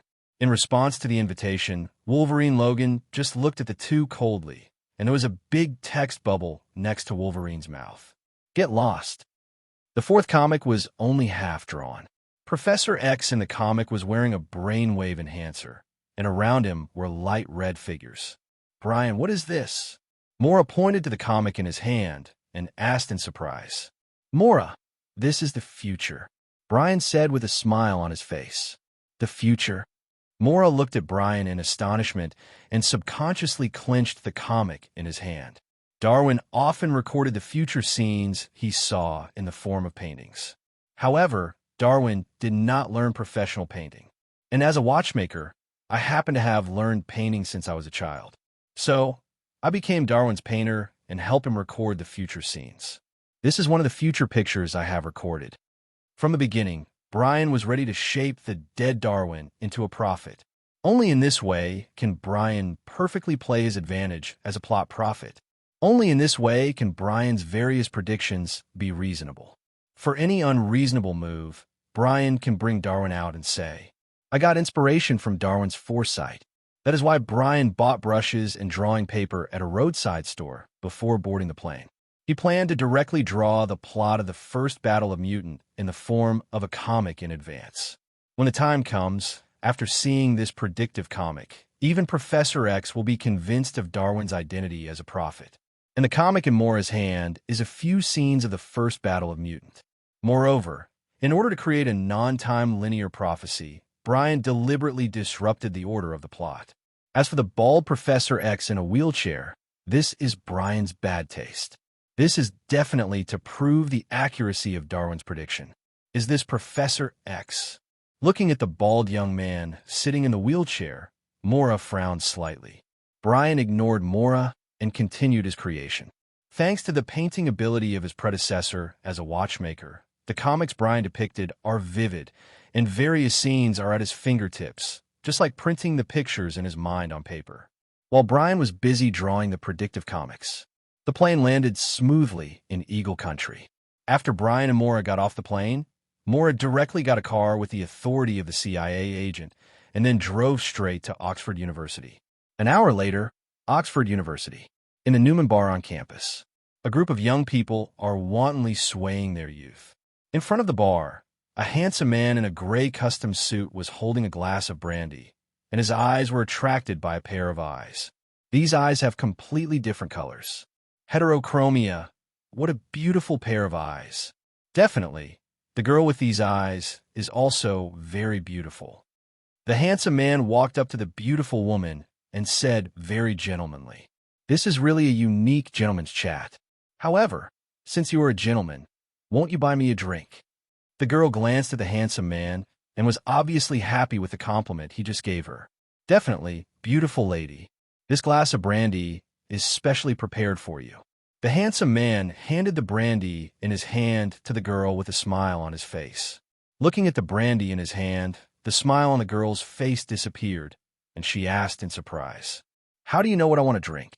Faced with the girl's question, the handsome man smiled but said nothing. "My name is Charles Xavier. Beautiful Miss Amy, it's nice to meet you." The handsome man was the young Professor X, Charles Xavier. Opposite Professor X, the girl named Amy looked at Professor X with surprise. "How do you know my name is Amy?" Faced with Amy's question, Professor X shrugged casually. "I guessed. Amy, are you bothered by the fact that one of your eyes is green and the other is blue? In fact, you don't need to be so bothered. This is a typical genetic mutation. A very wonderful genetic mutation. This mutation makes you different from ordinary people and also makes you gifted with abilities. Amy, I can tell you with certainty that you are a mutant," Professor X said with admiration. However, when Amy heard Professor X say that she was a mutant, her face suddenly turned cold. First flirt with the girl, then tell her that you are a freak. Is this your strategy to pick up girls? Facing Amy's cold eyes, Professor X just smiled calmly. Mutation is a necessary process of biological evolution. Don't be afraid of it. Amy, you have to try to accept it. Professor X's face was full of sincerity, which made Amy couldn't help but be moved. Cheers to the mutation and glory you mentioned. Cheers. In the Newman bar at Oxford University, Mora looked at Professor X, who was competing with a group of students and drinking beer from a huge amount of wine glass, with a grim expression. Then she lowered her head and looked at the precognitive comics Brian handed her again. Is this really Professor X? Mora was a little skeptical. The young man in front of her was completely different from the mature, stable, and bald wheelchair man Professor X in the precognitive comics she had just read. Not only because the current Professor X was not bald and in a wheelchair, it was also because of Professor X's personality. Professor X, who was still very young, looked like a man who only had women and beer in his eyes and had no sense of responsibility. This should be Professor X. Darwin often confused the future and the present. That's why some of the characters in my precognitive comics are what they will look like in the future. Brian shrugged casually and made up a story. I hope so. Mora had a very bad impression of a young Professor X in front of her. She looked at Professor X, whose eyes were a little blurry from drinking, and her mouth twitched slightly. However, out of trust in Brian, Mora was still ready to contact the overly young Professor X first. Professor X, we need your help, Mora said bluntly when she walked in front of Professor X, who was reveling. Professor X, who was already a little high, turned his head and looked at Mora subconsciously after hearing Mora's words. When he saw Mora's very beautiful blonde hair, Professor X's eyes lit up. Blonde gene, this is a very beautiful gene mutation. Beautiful lady, given your blonde gene, I am willing to spend 5 minutes to listen to what help you need. In addition, the name Professor X is really good. I like it very much. Professor X looked at Mora and said, no time to explain. Professor X, use your mind ability to read my memory. You will understand everything. Explaining everything she knew was too time-consuming for Mora. So, she directly grabbed Professor X's right hand and pressed it on her head. Professor X. Confused, Professor X subconsciously began to read Mora's memory. The next second, Professor X's hazy eyes gradually became serious. His brain, which had been paralyzed by alcohol and had been down for a while, began to restart. Through Mora's memory, Professor X saw everything that had happened to Mora recently. Hellfire Club's Black Emperor Xiao, White Queen Emma, Torrent, Red Devil, Black Emperor Zhao's conspiracy to provoke a nuclear war between the two superpowers. Similarly, in Mora's memory, Professor X also discovered the existence of Brian and the prophet Darwin mentioned by Brian. When Professor X's right hand left Mora's head, he also sobered up. At this moment, Professor X had mixed feelings. On the one hand, he was a little excited to find a fellow mutant. On the other hand, after learning about the conspiracy of the fellow mutant, he felt helpless and angry.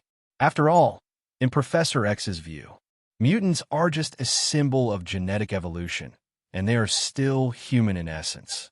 So he couldn't understand Black Emperor Zhao's intention to use nuclear radiation to create a mutant world. He also couldn't understand Black Emperor Zhao's mutant supremacy theory.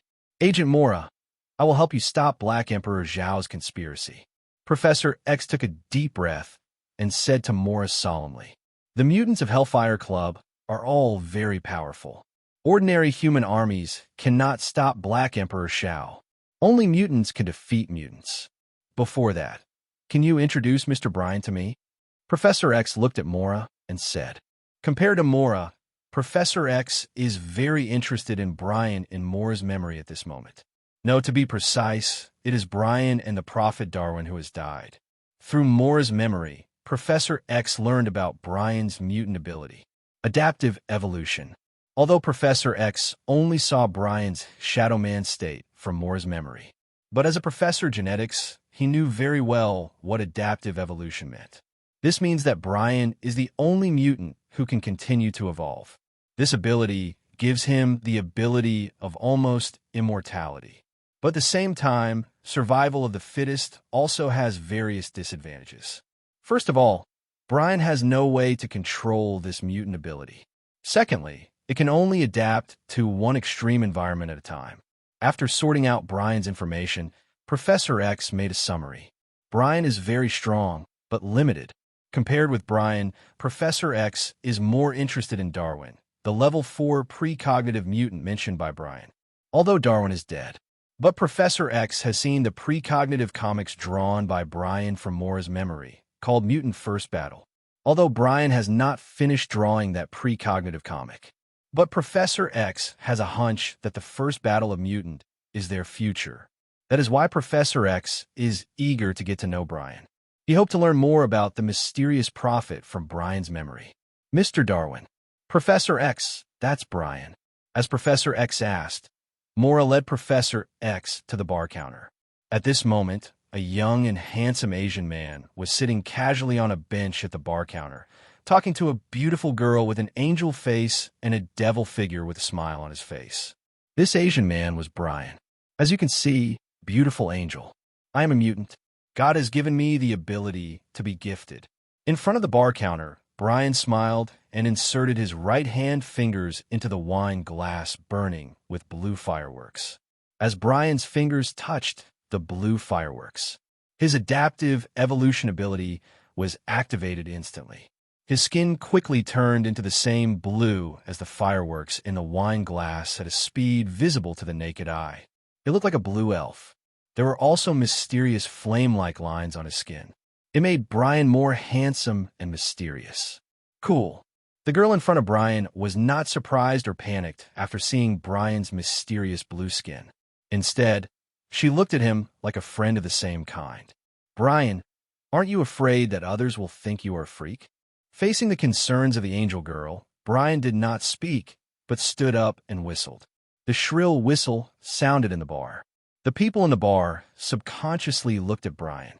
When they saw Brian's blue skin full of mysterious flame patterns, everyone was shocked. Then everyone's eyes showed astonishment and fear. Brian, let's go. The girl next to Brian stood in front of him with a worried face and said, Raven, what are you doing here? Go home quickly. Professor X just came here and saw Brian showing off his ability. However, Professor X doesn't care about Brian now. He looked at the girl in front of Brian and asked sternly, Charles, I'm an adult. I'm not a child anymore. This girl with an angel face and a devilish figure is the future Mystique Raven. As early as entering the bar, Brian's ability was constantly warning. The variant ability that sees through the laws of operation of everything makes it very easy for Brian to find Mystique Raven, who is drinking and drowning her sorrows in the crowd. Mystique Raven is every man's dream, is also Brian's dream. So, Brian came directly to Raven without any hesitation. Then he stated his identity as a mutant and easily obtained Raven's recognition. The reason why the scene in front of him appeared is that Brian is going to use his ability to force his shadow into Raven's heart. He, Brian, wants to become Mystique Raven's soul mentor, then transform Raven from inside to outside into Brian's shape. Inside the Newman bar, the deafening heavy metal music had disappeared. Instead, there was a solemn and surprised atmosphere. Everyone looked at the bar with disgust and fear.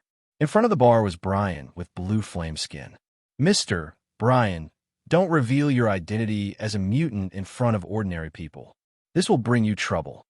Behind Brian, Professor X frowned, put his right hand on his temple, and reminded him with telepathy. Telepathy can only convey Professor X's thoughts. There is no mental aggression, so it did not trigger Brian's ability to adapt to evolution. After hearing Professor X's reminder, Brian just turned around and smiled at Professor X. It must be said that Professor X is really young and handsome now. However, that's all. At this time, Professor X is not one of the future mutant leaders. So, facing Brian, who casually showed his ability, Professor X just gave a kind reminder, but did not mean to stop Brian. Raven, take a good look at what will happen if you rashly reveal your mutant ability. After reminding Brian, Professor X turned around and sent a telepathic message to Raven beside Brian. After hearing Professor X's reminder, Raven subconsciously looked around. When she saw the disgust and fear in these people's eyes, Raven's face became heavy. That was the look of looking at a freak. As a mutant, Raven definitely knew that these people might have regarded Brian, who casually revealed his ability, as a freak. Brian, let's leave here.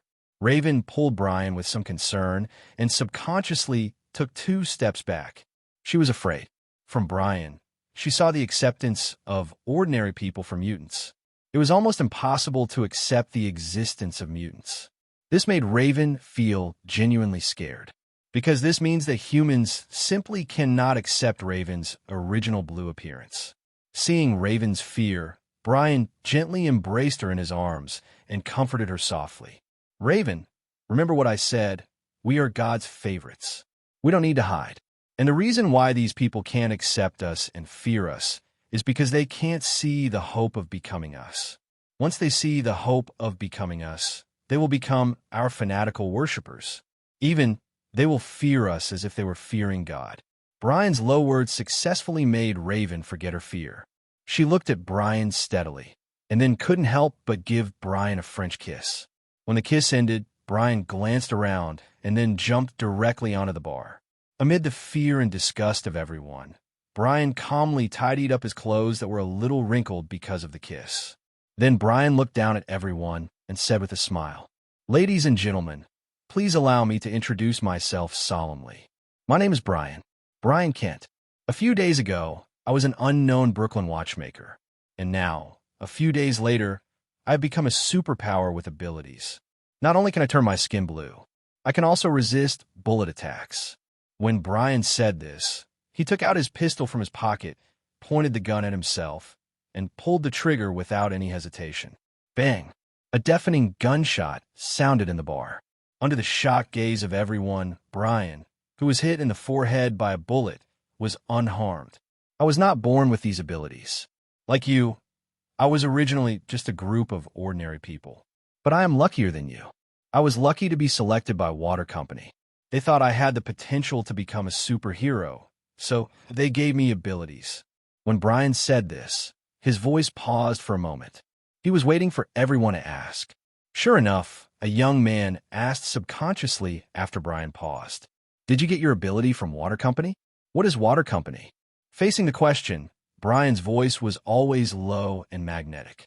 Water Company is a genetic research institute dedicated to building a superhero star team. The philosophy of Water Company is that as long as you have a dream and as long as you have the potential to be a superhero, you can join Water Company. Water Company will tailor super abilities for you according to your genes. From now on, you will say goodbye to ordinary life and become a superhero that everyone is paying attention to. Brian explained the philosophy of Water Company with emotion. The people in the audience looked at each other at this moment. Unconsciously, the fear and disgust of these people towards Brian had quickly subsided. Instead, they were interested in and curious about Water Company. This era is the era of rapid development of personal heroism. Various superhero comics, movies, and TV series are developing rapidly. It also planted a superhero dream in the hearts of young people. If it is mutant, these people may find it difficult to accept. But if mutant is called a superhero, this group of people will easily agree with Brian. Mutant is born and cannot be reproduced, but superhero can be reproduced. Over the years, Captain America's comics have been popular all over the world. Brian is in the mutant universe. There is no superhero, only mutant. From 80-year-old men to children who have just learned to walk. Everyone knows that Captain America became a superhero from a thin human being because of a shot of super soldier serum. Many young people dream of getting such a super soldier serum. They originally thought that it was just their unrealistic fantasy. But after seeing Brian's ability, their inner superhero dream began to rekindle. Vought Company? Superhero. Really? Can we become superheroes? Some young people now look at Brian differently. They no longer regard Brian as an alien freak. They want to become a guiding light for superheroes. Definitely, anyone can become a superhero. The body of a chameleon can change at will according to the environment. The tongue of a toad can stretch more than 10 meters in an instant. The Turritopsis dohrnii can live forever. In fact, this is all an ability of extraordinary ability. And what determines this ability is the gene sequence in your body. And this gene ability of most people is recessive. After years of hard work, our Water Company and the American military have jointly developed a genetic compound. Water Company named it Compound Number 5. Compound Number 5 can activate the recessive gene fragments hidden in the genes of ordinary people so that you can gain the power of extraordinary ability. And our Water Company will help you develop your ability until you become a qualified superhero. While Brian was talking, he took out a blue candy from his pocket and said seriously, "This candy was taken out by Brian from a candy store on the way here, and now it can be used as Compound Number 5. In order to verify the accuracy of Compound 5, I will randomly select an ordinary person for on-site testing," Brian said as he jumped off the bar and then walked in front of Raven in full view of everyone. "This beautiful angel, do you want to try the magic of Compound 5? Raven nodded very cooperatively. Then, under the gaze of everyone, she swallowed the blue candy. As Raven swallowed the blue candy, her body changed at a speed visible to the naked eye. Holy shit, compound number 5 is real. This girl really got super ability. Oh my god, Vought Company can really make superheroes. Inside Newman Bar, a group of ordinary people had no fear or disgust at all. On the contrary, they looked at Raven in front of them with fiery eyes, exclaiming in amazement. At this moment, Raven has restored her original appearance. Blue skin, blue scale pattern. The skin that is different from ordinary people not only did not destroy Raven's beauty, but made her look more dazzling, especially her figure. The body is more hot and sexy, with a slender waist, convex front and back, and full of flexibility. It's simply a devil figure. Even if she just stands here, she can easily arouse men's desire. Raven, don't show your blue body. Looking at Raven in front of him, Professor X frowned even deeper. However, his telepathic communication was ignored by Raven. This was the first time she showed her Mystique form in public. Similarly, this was the first time that Raven received praise instead of disgust and fear after showing her body. This feeling of being noticed and admired by everyone made Raven a little fascinated. Cool. Raven, you are the most beautiful and charming now. Beside Raven, Brian also gave a heartfelt compliment. Hearing Brian's exclamation, Raven looked up at Brian. At this moment, Raven's body and mind were all Brian's shadow. It was Brian who made her gain recognition and praise from everyone. It was also Brian who allowed her to show her ability in front of everyone as she pleased without being treated as a freak. Instead, she received cheers and applause.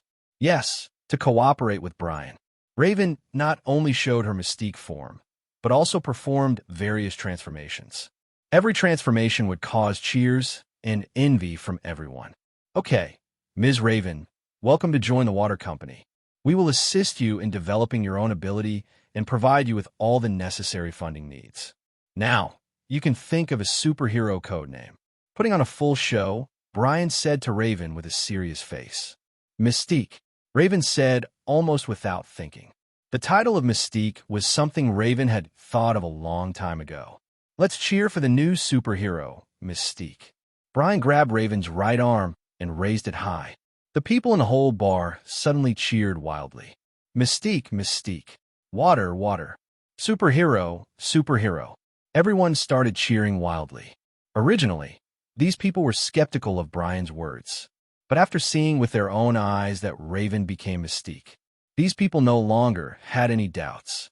Even though the people here were all top students at Oxford University, they still sank uncontrollably into Brian's carefully crafted lies. They were full of envy for Raven, who had obtained super abilities. They also wanted to become superheroes and obtain abilities. Vought Company welcomes anyone with superhero potential to join. As long as you join Vought Company, money, power, beauty, power, and fame are at your fingertips. Brian's voice was impassioned, making everyone eager to move. I want to join Vought Company. I want to be a superhero. I want to gain unparalleled power, money, beauty, and power. The whole bar was boiling. Everyone wanted to join the fictitious Vought Company, and everyone looked at Brian with only awe and admiration. No one doubted that Brian was lying. In America, which advocates freedom, even if you say that the earth is flat, there are still a large number of people who believe it and believe it firmly. Come and register your name now, and then you need to cultivate your superhero temperament in the following days until we judge that you meet the conditions for synthesis as a superhero. Vought Company will send you an invitation letter. Brian dismissed this group of fooled humans with a few words. It took only half an hour for these people to complete the registration, and then left the bar with the dream of becoming a superhero. Brian, you are really my hero. Mystique, Raven hugged Brian with excitement. At this moment, Raven showed unique flexibility, hanging on Brian like an octopus. If Professor X was not still in the bar, Raven wanted to completely merge her body into Brian. Raven, remember what I said. We mutants are supreme. Brian stroked Raven's blue skin. Although she had blue scales on her body, it was surprisingly smooth and did not feel rough at all. Mutants are supreme, Raven said solemnly and enthusiastically. A pair of eyes looked at Brian affectionately. Okay, give me this list. Brian put Raven down and said calmly. Hearing Brian's words, Raven handed the list in his hand to Brian without any hesitation.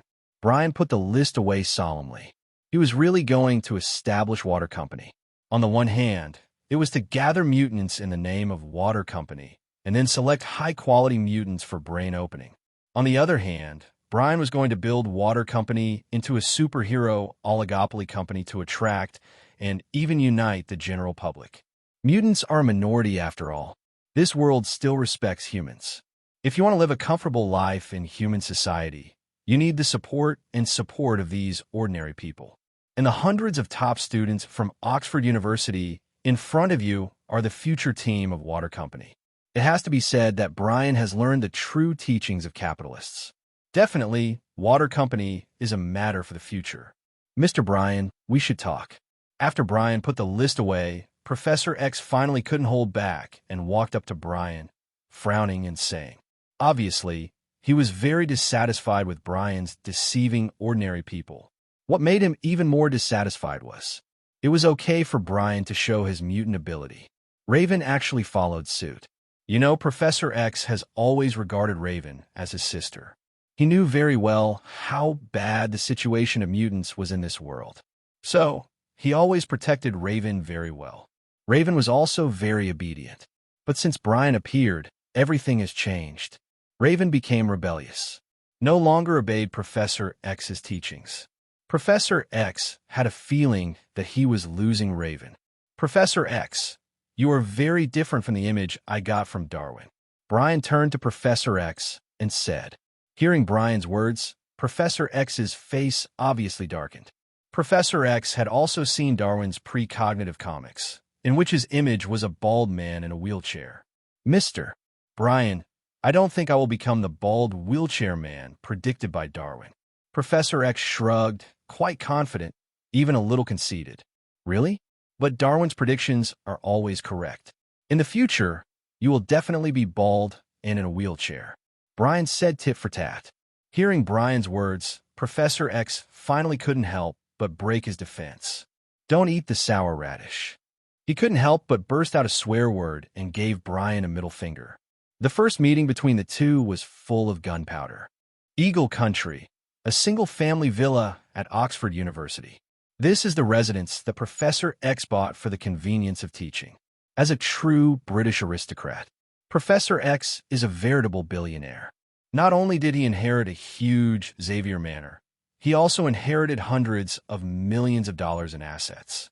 Buying a villa is just a drop in the bucket for Professor X. Evil capitalists. Brian couldn't help but complain while visiting the villa. Mora, Brian, please sit down. Coming to the living room of the villa, Professor X nodded to Brian and the others, and then poured 2 cups of coffee for them. Professor X, we have no time to waste. Black Emperor Zhao's plan may be implemented at any time. Sitting in the living room, Mora held a cup of coffee and reminded anxiously. As a CIA agent, Mora knew very well how tense the current international situation was. War was imminent.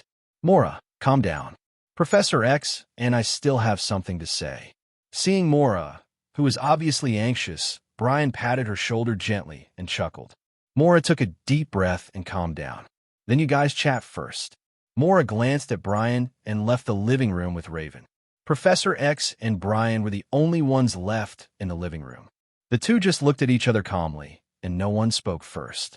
It was not until 5 minutes later that the young Professor X spoke first. Mr. Brian, I'm curious about how you divide the mutants. Professor X asked with a hint of curiosity. Since checking Mora's memory, Professor X has been curious about Brian's classification of mutants. Before this, the ability level of mutants was very vague. Even Professor X could only feel that he was very strong, but he couldn't tell how strong he was. That's why he was eager to know how Brian divided mutants. The mutant hierarchy was sorted out by my brother Darwin after he got inspiration from the future. Brian did not say that he established the mutant hierarchy. Instead, he attributed it to Darwin, who was already dead.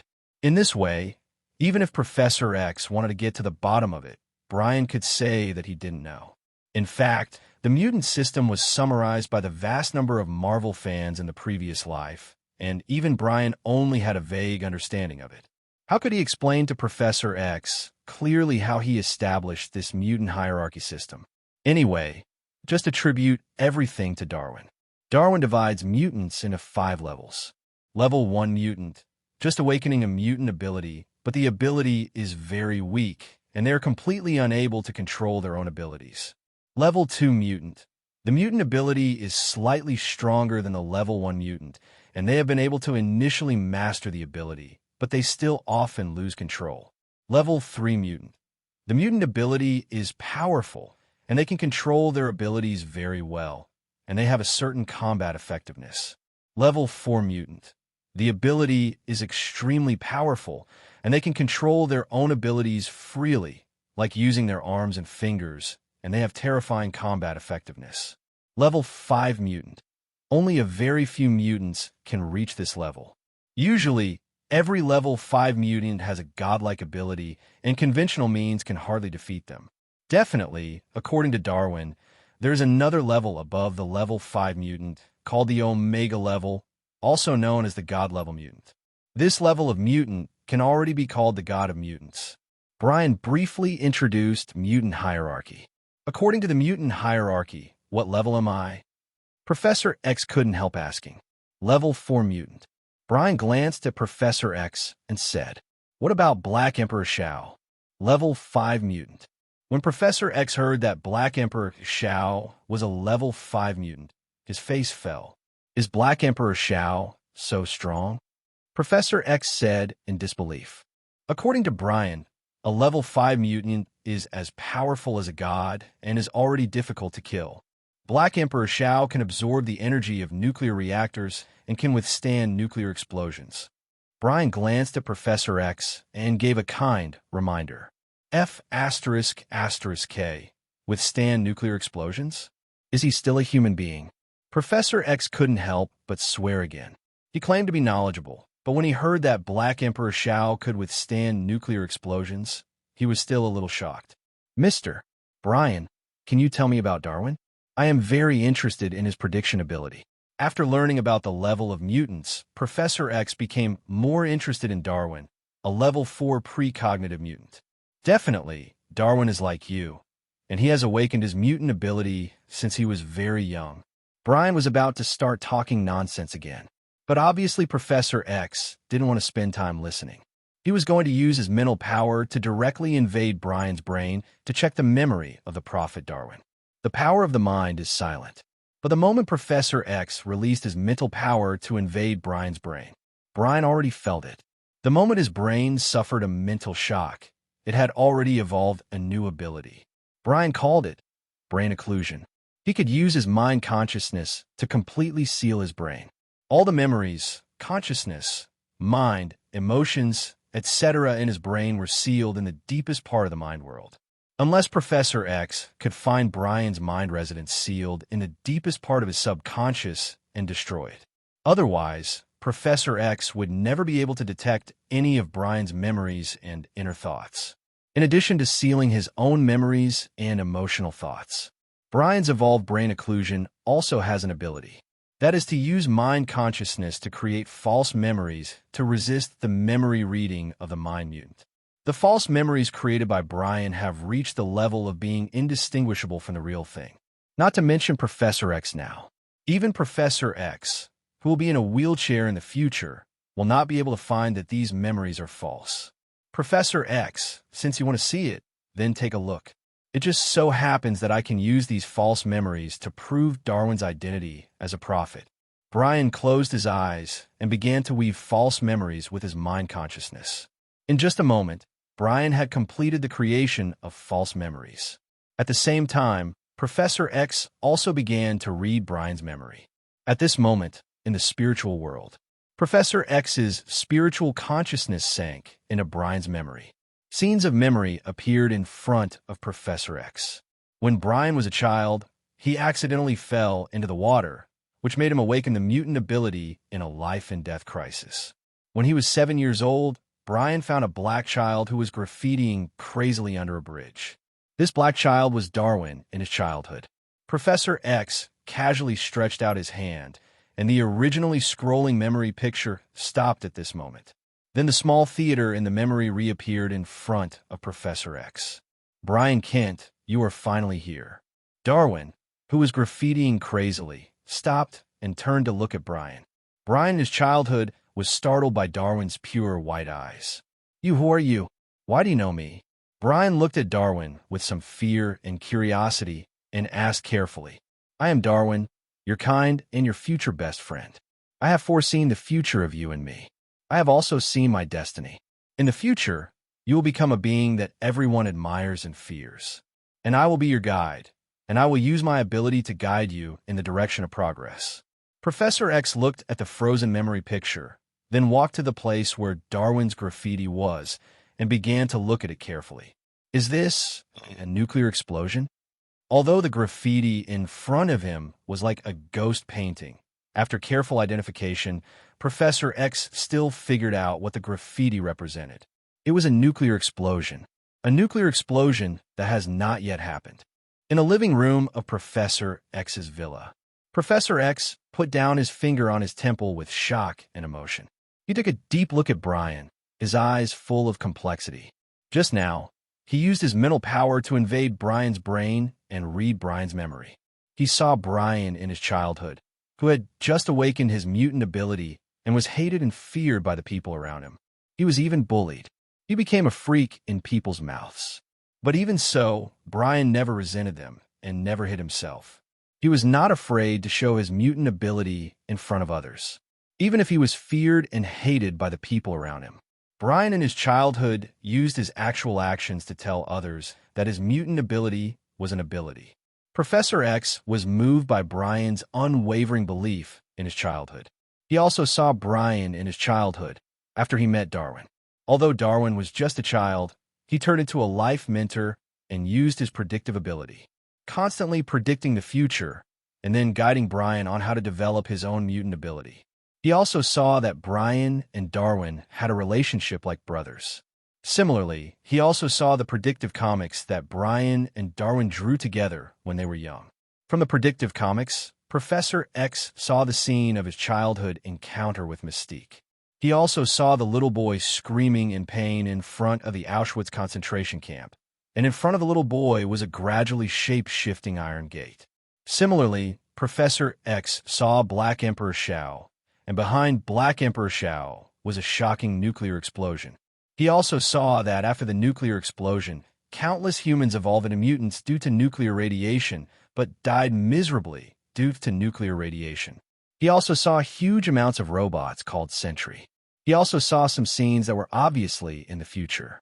However, these scenes were scattered and fragmented, and Professor X could not see the real future from these scattered future pictures. This was definitely Brian's intention.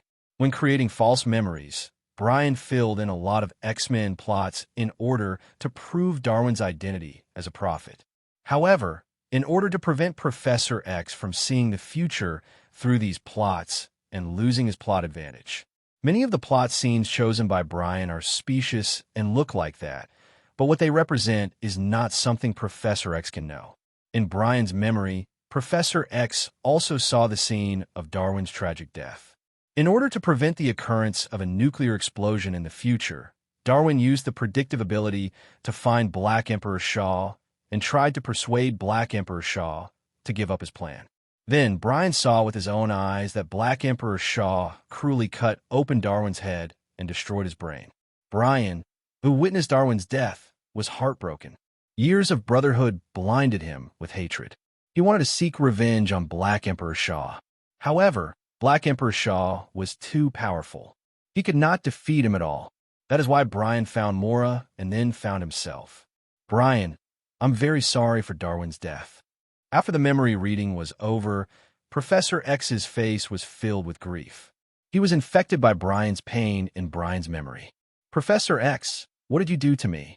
Brian cooperated very well and recalled the feeling of grief after the memory was read, and asked with a painful face, "I'm very sorry, Brian. I read your memory without your permission."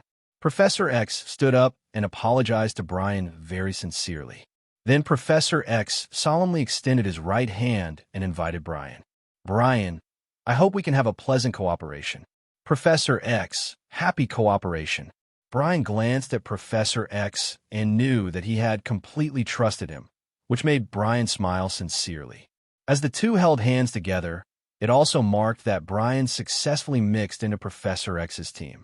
After that, it only needs to steadily advance the plot.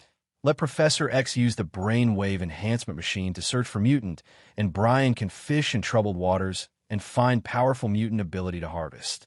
Brian, according to Darwin's prophecy, how should we stop the Black Emperor? Professor X humbly asked Brian for advice. After checking Brian's memories, Professor X was convinced of Darwin's identity as a prophet. That is why he is Darwin's brother and partner in the predictive comics. Brian is also a half-prophet. Darwin once said that in the west coast port of Miami, Florida, another future mutant leader, Scene Man, will appear to assassinate Black Emperor Shao. To defeat Black Emperor Shao, we need the help of the Scene Man. Brian casually told Professor X the next plot. Another mutant leader? Scene Man? Is this a code name? Or his ability? Professor X was confused. He always felt that the Scene Man in Brian's mouth was a nickname, but he couldn't find evidence. That's what Darwin said. Brian shrugged and pushed everything to Darwin. Okay, let's go to Miami to meet this Scene Man. Professor X thought for a moment and decided to go to Miami, Florida, according to Brian's prophecy. Since he had decided to go to Miami, Professor X no longer hesitated, and he directly told Mora and Mystique Raven his decision through telepathy. Cool. Are we going to fight? After hearing Professor X's decision, Raven was excited. But Mora frowned. Professor X, Brian, I think we should first report the intelligence of Black Emperor Shao to CIA headquarters. As a CIA agent, Mora's first thought was to report the situation of mutant and Black Emperor Zhao's conspiracy. Mora, the CIA top brass, will not tolerate the existence of mutant. Brian glanced at Mora and said calmly, now that he has successfully infiltrated Professor X's team, Mora's role has been minimal. He definitely won't let Mora report the situation of mutant to the CIA top brass. Once the CIA top brass knows the existence of mutant, they will immediately lock all mutants in the laboratory and conduct inhumane research. At that time, the situation of mutant will be even worse. Brian, you have to believe in the CIA top brass. They will not catch all mutants in one fell swoop. Faced with Brian's persuasion, Mora always insisted that the situation should be reported. This made Brian frown. His expression gradually changed from calm to indifferent, and his eyes were no longer gentle when looking at Mora. He walked in front of Mora, and in the puzzled eyes of Mora and Professor X, he pressed his right hand on Mora's forehead. Clenched brain. Brian muttered silently, and his mind consciousness instantly released the newly evolved clenched brain. Unlike the abilities that evolved from the body in the past, which would disappear and degenerate with extreme environments, there is no such thing as degeneration in the evolution of brain consciousness. Since the evolution of a clenched brain, it has been engraved on Brian's mind consciousness. Brian can use this ability anytime and anywhere, and use it as if it were an arm. Occlusive brain is already Brian's second variant ability. From now on, anyone who wants to explore Brian's memory will return in vain. At this moment, Brian pressed his right hand on Mora's forehead.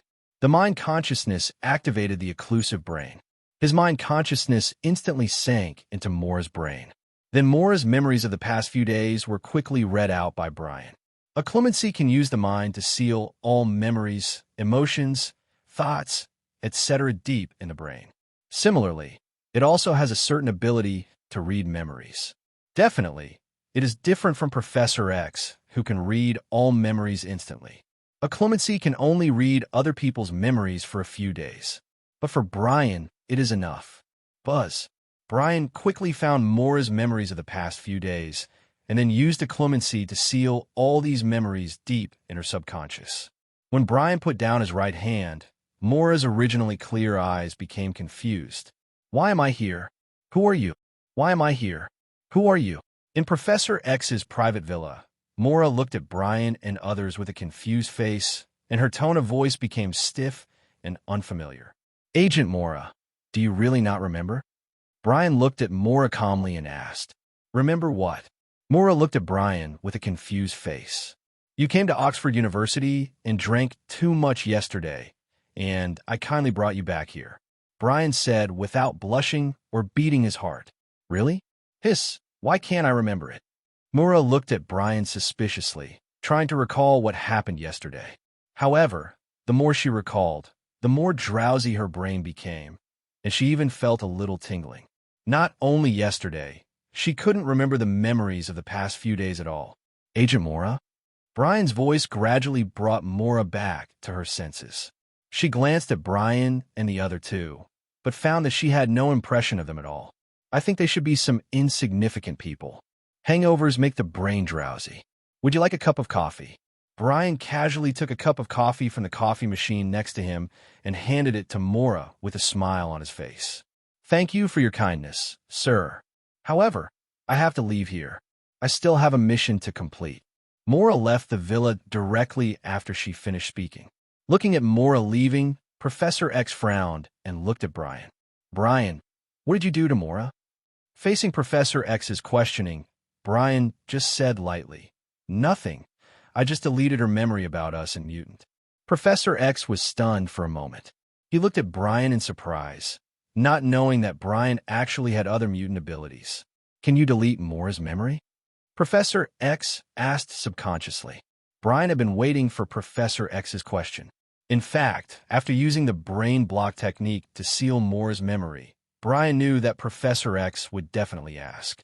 And Brian had already thought of an excuse. To be honest, I was also surprised. Professor X, you should know that my ability is survival of the fittest. I can adapt to extreme environments so that my body can evolve. After you used your mind power to read my memory, I found that I had adapted to a new ability. Moreover, this ability does not seem to degenerate with the disappearance of the extreme environment. Brian was a little excited and explained incessantly. As if seeing the doubts of Professor X and Raven, Brian spoke again. In short, I have adapted to a new variant ability. This is the first time this has happened to me in all these years. This is incredible. Brian had just finished speaking when Raven admired Brian and said, Brian, your variant ability is so strong that you can adapt to a new variant ability. What is the second ability you have obtained? Memory deletion. I can delete the memory in my brain through my mind by touching someone's skin. However, this ability is very weak. I can only delete up to 3 days of memory. Brian definitely would not tell Professor X that he has the ability of brain occlusion. Before Professor X asked, Brian had already thought about how to disguise his brain occlusion. Among the American TV heroes, there is a Haitian who has the ability of memory deletion. Brian directly applied his ability to brain occlusion. Anyway, the effect of being blocked by brain occlusion is no different from memory deletion. Can a mutant ability of survival of the fittest actually adapt to new mutant abilities? Brian, you're stronger than I thought. Professor X also said with some envy. Although he knew that Brian's mutant ability was very strong and almost nothing could kill him. However, adapting to a new mutant ability still shocked him with Brian's potential. Professor X, I can actually adapt to a new mutant ability, which really excites me. Brian seemed to be completely immersed in excitement. It was not until 5 minutes later that Brian sighed helplessly. It's a pity that I can't control my ability at all. Maybe adapting to the situation of memory deletion is just a coincidence. Looking at Brian, who was a little ups and downs, Raven walked to Brian's side, hugged him gently, and comforted him. Brian, you will definitely be able to master your ability and then adapt to the second and third mutant abilities. Come on. Thank you, Raven. Brian smiled. He held Raven's cheek and gave her a long kiss. His goal was achieved. In the future, even if he cut the brains of other mutants and plundered their abilities, as long as Professor X didn't see it, he could push it to his own adaptive evolution. Asked, it is the new ability that I adapted to. What? Why is my ability similar to other mutants? Isn't that normal? I adapted to the new ability through the stimulation of other mutants. Is this reasonable? This is very reasonable. Brian found an excuse to use the plundering ability reasonably, which made him feel very good. He even wanted to celebrate with Raven. However, the presence of Professor X disturbed Brian's interest. "Brian, you haven't told me why you want to delete Mora's memory." Professor X continued to ask. "If the human leaders know the existence of mutants, what is the first reaction?" Brian did not answer Professor X, but asked earnestly. "Catch all mutants." Professor X answered subconsciously. "That's why I deleted Mora's memory. If Mora told the CIA leaders about the existence of mutants, it would be equivalent to making mutants public, and the human leaders would eliminate us at all costs." Hearing Brian's words, Professor X was silent. As a spiritual mutant, Professor X is more aware of the ugliness of human nature. He knows very well what kind of reaction the human leaders will make once they know the existence of mutant. It is good to catch and study them. What awaits mutant will be the full strangulation of humans. In order to eliminate dissidents, humans will do anything. Professor X sighed. He knew Brian's approach was right, but he still couldn't accept it. After all, Mora has been with you for a few hours, and she has regarded you as a friend.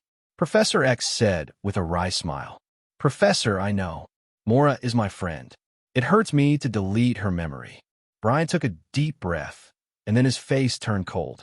"But for the future of mutant, the necessary sacrifice is worth it.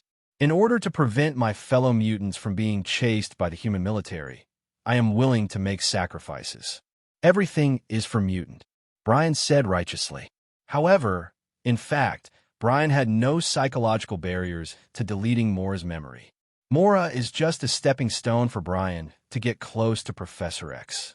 Now, he has joined Professor X's team. Mora is dispensable. Although he had a relationship with Mora, there are hundreds of women who have had relationships with him. All kinds of women. So what does Mora count for? It would have been fine if Mora had listened to advice before. However, Mora still insists on her own opinion, so don't blame Brian for being ruthless. Dear passengers, the flight to Miami, Florida, is about to land. Please sit tight and hold on.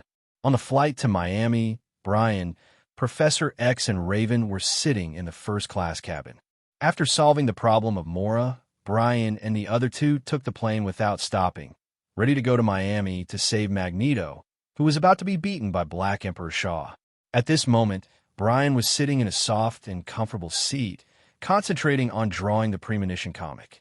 And Raven was holding several comics drawn by Brian in both hands, watching with curiosity. Brian's premonition comics still use the format of 4-frame comics. In the comics, a huge amount of luxury cruise ships are clearly depicted. On the cruise ship, members of the Hellfire Club are having a celebration party. On the surface of the cruise ship, a man with a face full of hatred is opening his hands, and a thick chain is entangled on the cruise ship like a python. The subsequent comic screen shows that the man is being beaten by Black Emperor Shaw with a desperate look on his face. Is this what's going to happen in Miami? Professor X also looked at Brian's precognitive comic with a serious face and asked in surprise. "Yes, this is the future that is going to happen." Brian nodded calmly. "Brian, is this Scene Man's ability to control steel? Then he should not be called a Scene Man, but Magneto." On Brian's left, Raven pointed at the man who was controlling steel in the comic and said with a smile. Brian turned his head and glanced at Raven. He had to admit that Raven was really keen on giving code names to mutants.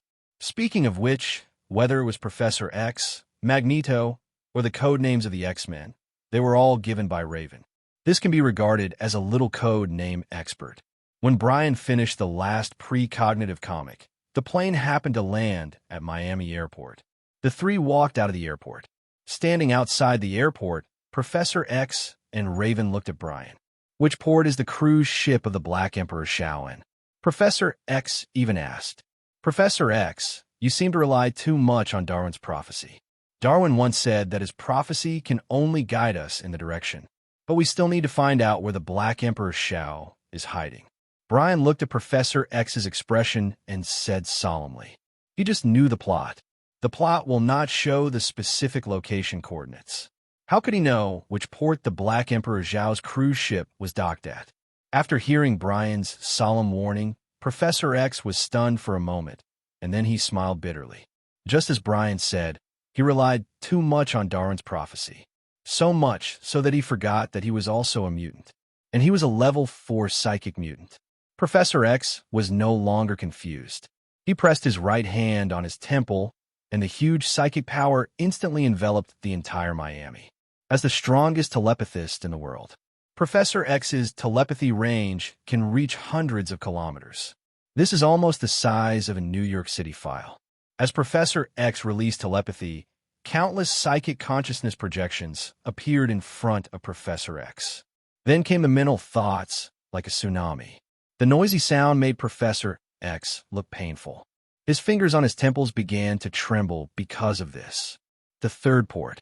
The next second, Professor X said the port where the Black Emperor Shao cruise ship was located with some pain, and then he withdrew his mental power with some exhaustion. Professor X is now only a level 4 mutant. It is still a long way from the bald professor who can wipe out half of the Earth's consciousness with a thought in the future. Let's go to the third port. After getting the information he wanted, Brian patted Professor X's shoulder with a smile on his face and said with a chuckle, "Are you okay, Professor X? Can you still walk? If not, I can find a wheelchair for you." Hearing Brian's teasing words, Professor X, who was originally panting wildly, gave Brian a middle finger. "It seems that you don't need help, Professor. Let's go, Raven. Let's go to the third port." Brian shrugged, then pulled Raven to stop a taxi, and then drove away. "Brian, is it really okay if we don't wait for Professor X?" In the taxi, Raven looked at Professor X, who was getting farther and farther away with some concern, and said, "Raven, I don't want him to disturb our world of 2 people." Brian gently hugged Raven and said gently, "Brian." Listening to Brian's words like a lover, Raven couldn't help but be moved. A charming atmosphere spread in the taxi, until Brian spoke up and broke the atmosphere. "Raven, turn into a succubus with a heart-shaped tail." "Raven?" Raven was stunned for a moment, then rolled her eyes at Brian. However, due to her affection for Brian, she still met Brian's somewhat strange XP requirements. Cool. Looking at the graceful and charming succubus in front of him, with a heart-shaped tail swaying constantly, Brian whistled with fiery eyes. "Nige, change the destination, go to Vienna Hotel." With such a beauty in his arms, Brian's appetite was excited. The plan to save the situation can be postponed temporarily. He has more important things to do now. Professor X watched the taxi suddenly change lanes, which made him stunned for a moment. Then he couldn't help but curse Brian with telepathy. "Don't eat the sour radish, damn Brian."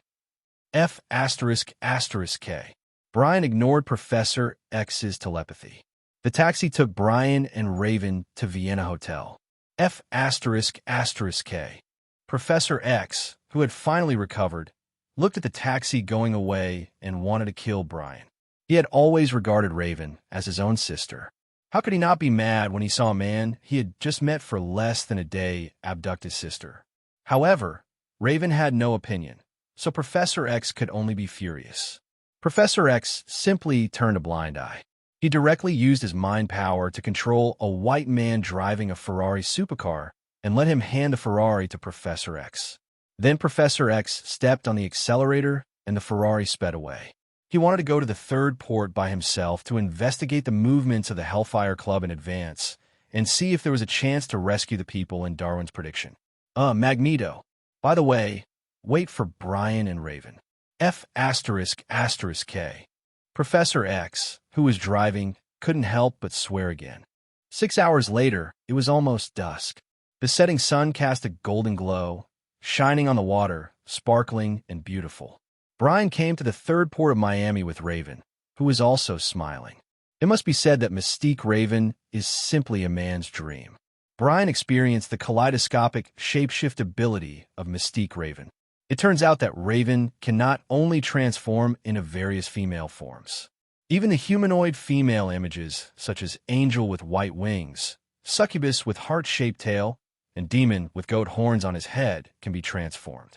This made Brian ecstatic, because Mystique Raven can meet any XP requirements of Brian. Without paying attention, he experienced Raven's transformation ability for 6 hours. As soon as he arrived at the port, Brian saw the super luxury cruise ship anchor by the port. And on the cruise ship, Black Emperor Shao and others were holding a celebration party. In the water below the cruise ship, a man in black was quietly swimming towards the cruise ship. On the shore, Professor X was holding his right hand on his temple and communicating with the man in black. "Eric, don't let hatred get to your head. You can't defeat Black Emperor Shao. You're only a level 3 mutant now, while Black Emperor Shao is a level 5 mutant. The gap between you is too obvious." "Shut up, Charles." The man in black in the water couldn't stand Professor X's nagging, so he turned around and yelled at Professor X.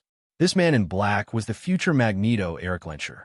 However, Magneto was only in his 20s and was still very young. At the same time, his mutant ability had barely reached the level of a level 3 mutant. Since the end of World War II, Magneto has been hunting down Black Emperor Shao all over the world. This made his ability to manipulate metal advance by leaps and bounds. But it still cannot reach the level of level 4 mutant. Only Magneto, who has evolved into the state of Fashion after special training by Professor X, can be among the ranks of level 4 mutant. As for level 5 mutant, that will have to wait until the ancient mutant god Apocalypse is revived. Brian looked at the young Magneto, who was blinded by hatred and stood on the shore to watch the show. "Professor X, it seems that you have gained Magneto's trust." Brian walked to Professor X while watching Magneto swim towards the luxury cruise ship in front, patted his shoulder, and said with a smile, "F***K, Brian, you are finally here." Looking at Brian beside him, Professor X's eyes were complicated. On the one hand, he was angry that Brian kidnapped Raven. On the other hand, he was full of admiration for Brian. There is no doubt that Brian is a role model for men. How is the situation over there with Black Emperor Shao?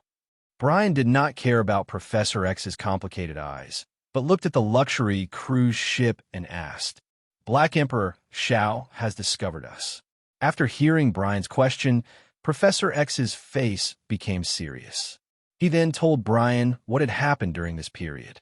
While Brian and Raven were fighting, Professor X also came to the third port, and he happened to meet Magneto, who was also following Black Emperor Zhao's footsteps. Although it was only their first meeting, the two hit it off immediately, especially after they found out that the other party was a mutant of their own, and the target was Black Emperor Shao. The two sides had a long talk on the shore. They were surprised to find that the two sides had surprisingly similar ideas about mutant. This made them talk happily. It only took a few hours for Professor X and Magneto to become close friends.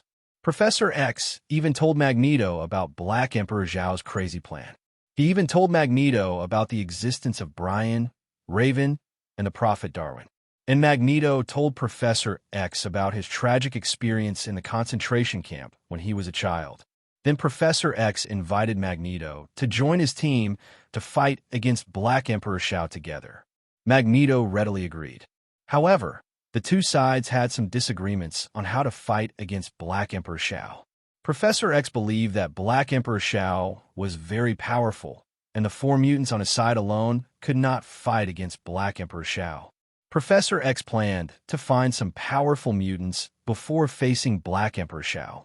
However, Magneto spent more than 10 years and went through untold hardships to finally find a trace of Black Emperor Shao. He did not want to give up this rare opportunity, even if Professor X popularized the classification of mutants for him. Magneto was also fearless. That was why the scene just happened. "We hit it off at first sight." A confidant, Brian felt a chill as he looked at Professor X, who was smiling like an ant, and quietly moved away from Professor X. "Brian, we must stop Eric. He is not yet a match for Black Emperor Shao." Professor X did not notice Brian's disgusted expression, and his eyes were always on Magneto. Looking at Magneto approaching the cruise ship, Professor X said anxiously, "How to stop him? You also said that Magneto is now blinded by hatred." Brian shrugged, and he just watched quietly. "Charles, can't you use your mental power to make Magneto give up revenge?" Beside Brian, Raven, who had just recovered from the afterglow, said to Professor X in confusion. She knew very well that Professor X's mental power could easily change a person's mind. It was easy to make Magneto give up revenge. Raven, I can't do this. This way Eric will stand against us, and I will lose him as a friend. Professor X shook his head seriously and said, Okay, Charles, you are happy. Raven glanced at Professor X, then at Magneto, who had already boarded the cruise ship and no longer cared about the two of them. Brian ignored Professor X. His eyes were always on Magneto. The scene of Magneto being beaten up is rare. At this moment, on the deck of the luxury cruise ship Victoria, the mutants of the Hellfire Club are gathered here. Cheers to the coming mutant era, Black Emperor Shaw said with champagne in his hand. Cheers. White Queen Emma, Riptide, Red Devil, and Colonel Henry, who had just joined the Hellfire Club, raised their glasses together. Black Emperor Shaw. Just after Black Emperor Shaw drank the champagne, a roar of anger and hatred sounded on the deck. Black Emperor Shaw was stunned for a moment, and then he saw Magneto, who was wearing black clothes and holding a pure steel dagger with the words Bloodline and Honor engraved on it on the deck. It's little Eric. Come quickly. Let the teacher love you well. Black Emperor Shao was shocked when he saw Magneto, and then his face showed sincere excitement and relief. Magneto looked at Black Emperor Shao in front of him with a very complicated look. Even he had to admit that it was Black Emperor Shao who made him successful. But Black Emperor Shao should not have killed his mother. Go to hell. Magneto looked at Black Emperor Shao angrily, without any idea of reminiscing about the past. He raised his hand directly, and the pure steel dagger in his hand flew up instantly, and then rushed towards Black Emperor Shao at a very fast speed. Too slow, so slow that I don't even have the desire to take action. Looking at the dagger coming, Black Emperor Shao frowned slightly, and his eyes looking at Magneto were full of dissatisfaction. Click! Black Emperor Shao just stretched out his hand and easily grabbed Magneto's dagger. The kinetic energy and magnetic field on the dagger were instantly absorbed by Black Emperor Shao the moment they touched him. Little Eric, my most proud student, you are wasting your ability. It seems that the pain I have caused you is not enough. Black Emperor Shao played with the dagger in his hand and said with some regret. After that, Black Emperor Shao turned the dagger around and then let go. Whoosh! The dagger pierced Magneto's shoulder and pierced his scapula at a faster speed than when it came. K it, Black Emperor Shao. Although his right arm was bleeding, Magneto still roared at Black Emperor Shao like a mad lion. At this moment, his hatred for Black Emperor Shao reached its peak. The pain made his ability increase rapidly. Magneto stretched out his left hand toward the shore, and the vehicles and containers parked in the port began to tremble wildly. Then all the vehicles and containers were sucked into the air by Magneto, and then turned into a torrent of steel, pouring madly towards the deck of the cruise ship. TSK. He is indeed a scene man. Sure enough, he made a big scene with one move. Port number 3 in Miami. Brian turned into a fun-loving person, watching the battle on the cruise ship with great interest. At this moment, on the cruise ship, Magneto slowly stood up, raised his left hand, and above his head, there were suspended cars and containers. Magneto opened his left hand slightly. All the cars and containers began to disintegrate. From the original hole, it quickly turned into dense steel fragments. Good job, Eric. Keep going. Opposite Magneto, Black Emperor Shao looked up at the steel fragments above his head and did not hide his admiration for Magneto. Black Emperor Shao, die for me. Magneto roared, and then clenched his left hand. The dense steel fragments turned into a steel torrent, like a storm, sweeping the entire deck. Facing Magneto's range attack, the mutants of Hellfire Club didn't care. Black Emperor Shao even had the leisure to continue pouring himself a glass of champagne. White Queen Emma was just lazily lying on a sun lounger, enjoying the sunset. In the other two directions of the deck, Red Devil Azazo was whistling while trimming his sharp nails with a knife. And the Rapids sat there in silence, not even looking at Magneto. Magneto felt that he was ignored. He worked harder to push his ability. The steel torrent, which was already like a storm, soared in speed. countless steel fragments shot on the deck like bullets. The champagne originally used for the celebration banquet shattered one after another. The wooden deck was even more unrecognizable after being hit by the fragments. But the mutants of the Hellfire Club were calm under the steel torrent. Black Emperor Shao just stood there, letting the steel fragments hit him. All the fragments lost all their power the moment they touched Black Emperor Shao and fell down one after another. Black Emperor Zhao's variant ability makes him completely immune to physical attacks. These steel fragments will not only not cause any harm to him, but also provide him with a lot of kinetic energy, making him stronger. White Queen Emma, by simply turning her body into diamond, perfectly blocked the attacking steel fragments. Red Devil turned into a ball of red mist and disappeared on the deck. And Riptide flicked his hand lightly, and the surrounding air instantly turned into a tornado, blocking all the steel torrents. When Magneto's steel torrent ended, all the mutants of the Hellfire Club were safe and sound. There was only one unlucky guy on the entire deck who was killed by Magneto. That was Colonel Henry, who had just joined the Hellfire Club. Ciao. Colonel Henry is dead. White Queen Emma released the diamond form, then walked in front of Colonel Henry, who was stabbed into a sieve, and reminded him, "If you die, you die. It's nothing more than finding another partner." Black Emperor Shao just looked at Colonel Henry with an indifferent look and then walked towards Magneto. "Come on, Eric. We are your destination. Join us. Let's create a world with only mutants together." Black Emperor Shao walked to Magneto and invited Magneto. "Black Emperor Shao, I agree with your ideas, but you killed my mother." Magneto looked at Black Emperor Shao with anger, then raised his left hand, and the dagger that fell on the deck instantly stabbed Black Emperor Shao from behind. Whoosh! A sharp sound of breaking wind sounded behind Black Emperor Shao. However, facing Magneto's sneak attack, Black Emperor Shao just raised his hand lightly. The dagger that came at high speed was instantly fixed in the air by Black Emperor Shao. Then the dagger slowly fell. As the only level 5 mutant in the world, Black Emperor Shao has reached the pinnacle in the development of his mutant ability. Absorbing energy from a distance is just a routine operation. "Eric, have I told you about my mutant ability before?"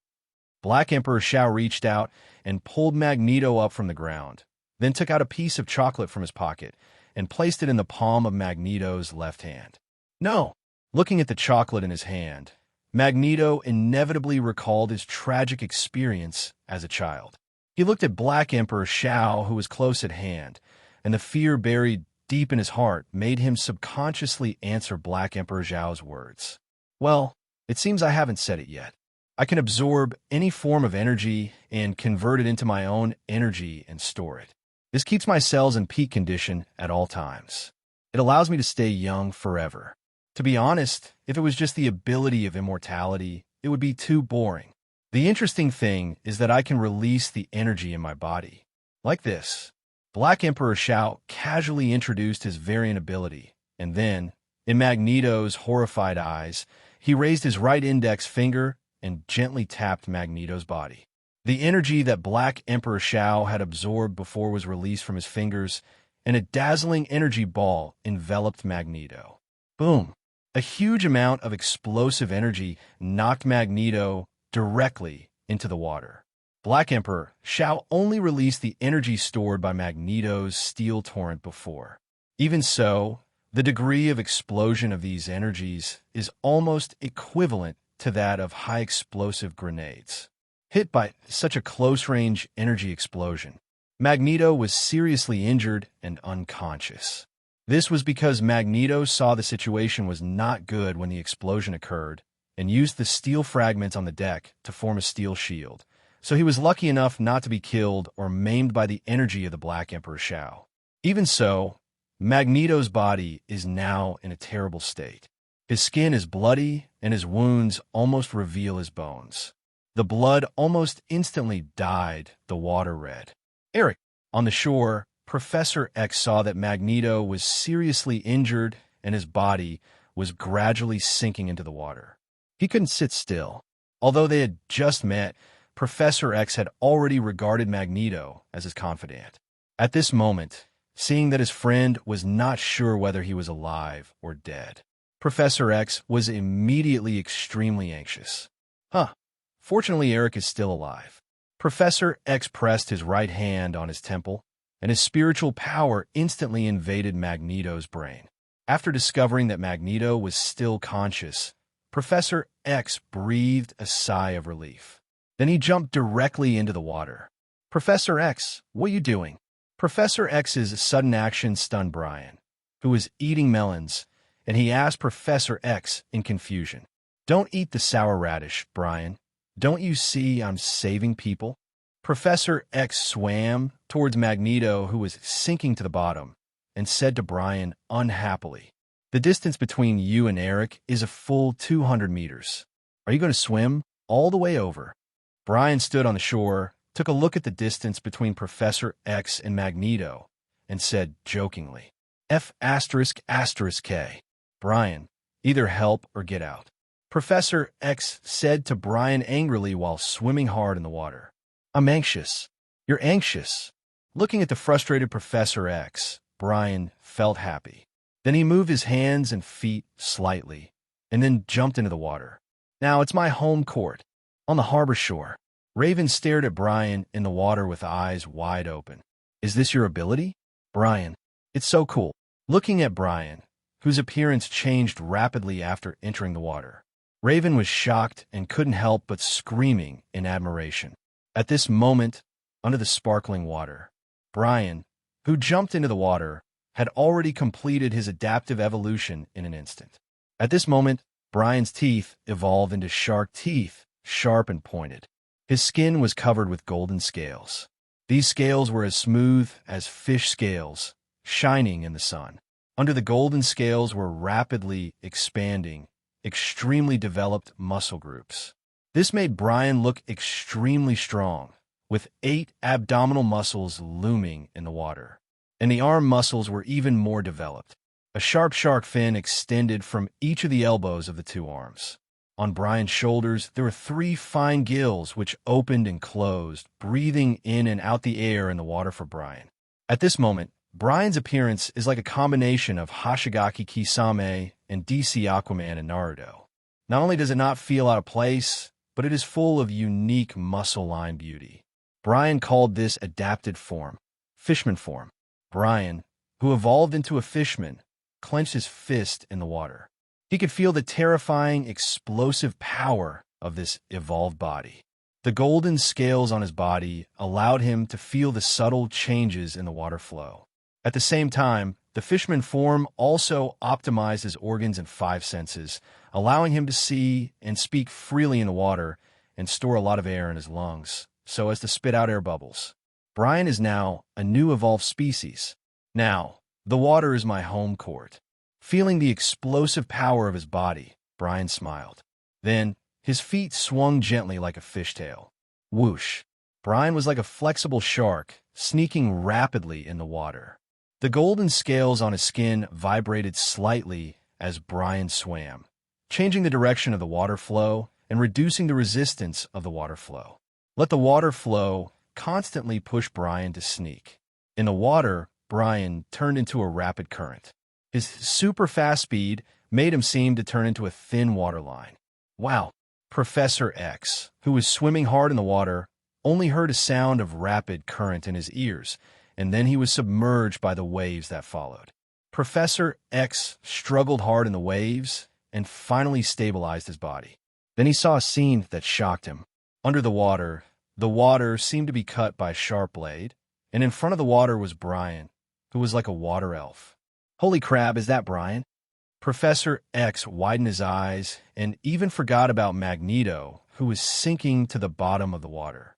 Brian ignored Professor X.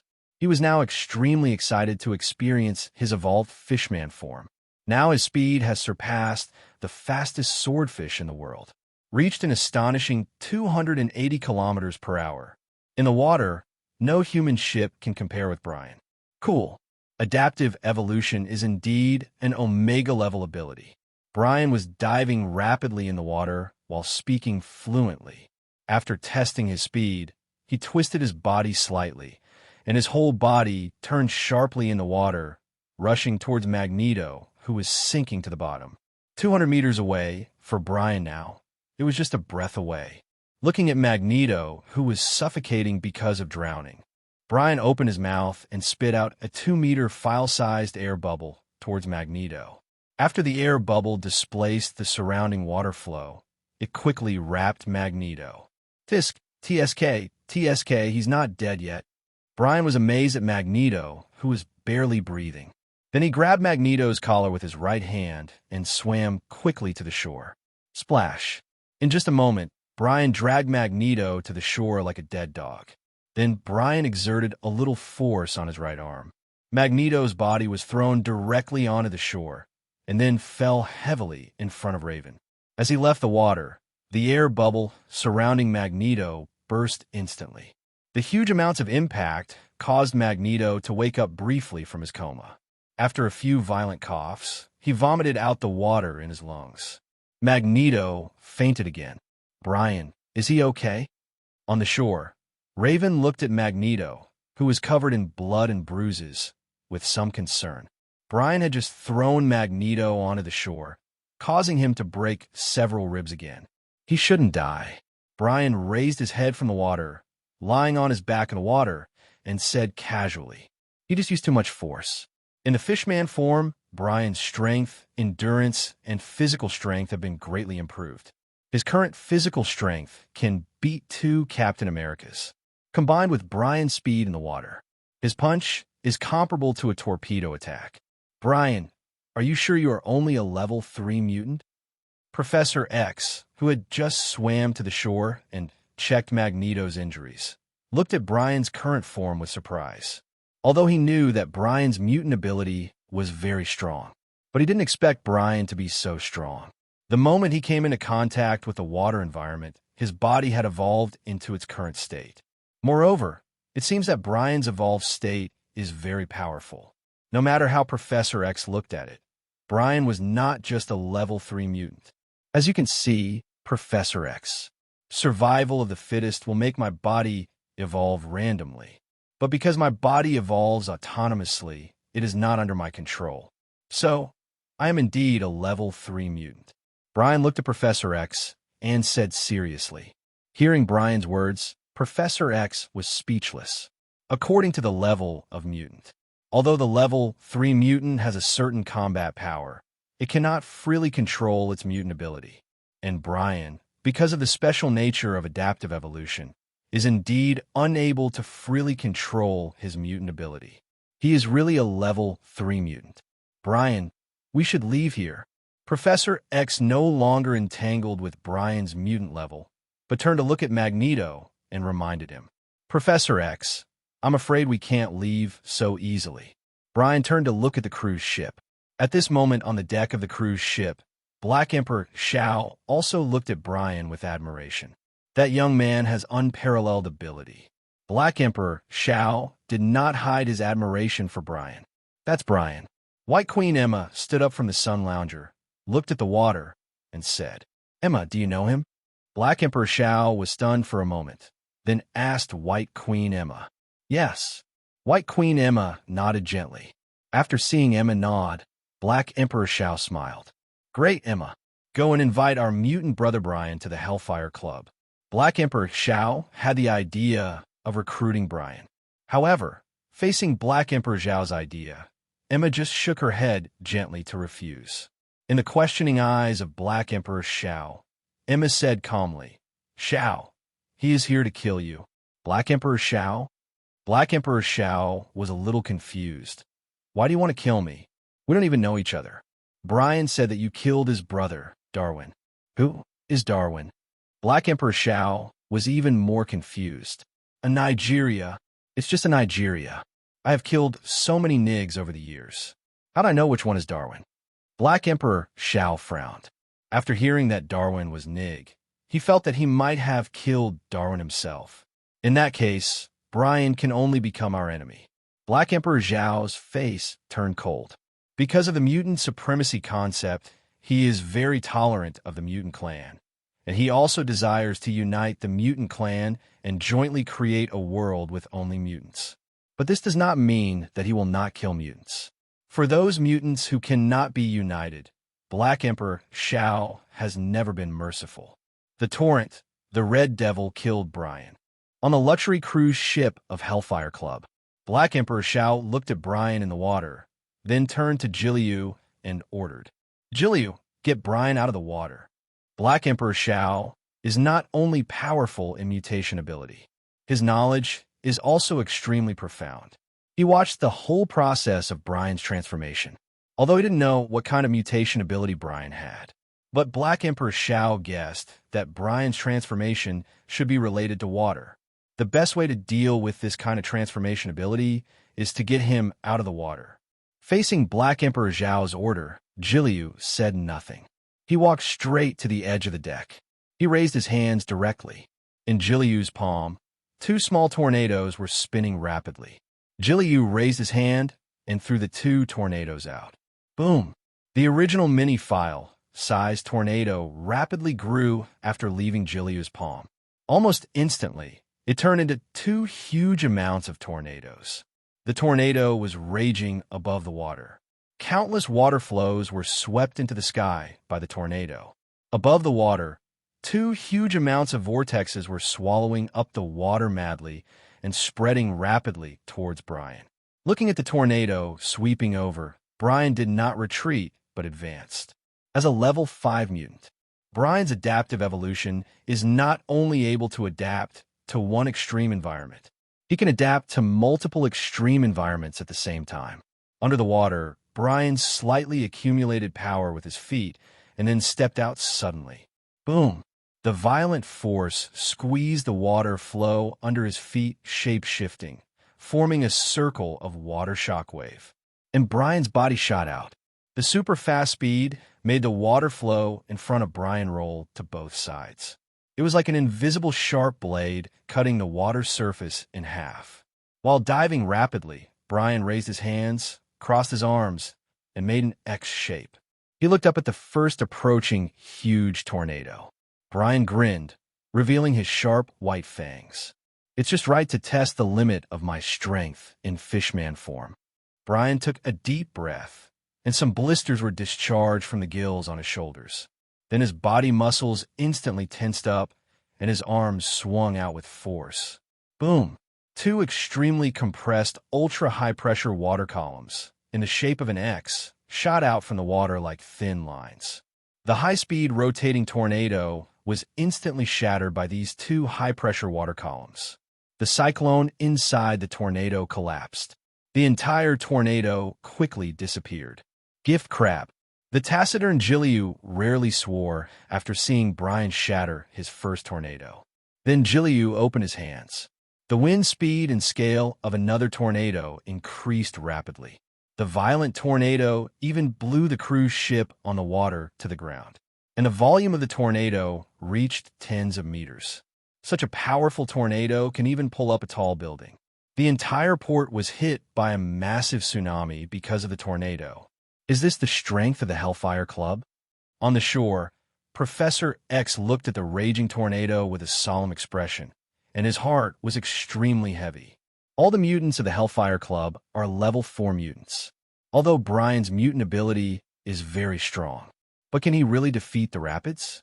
Brian, come on. Compared to Professor X's worry, Raven has great trust in Brian.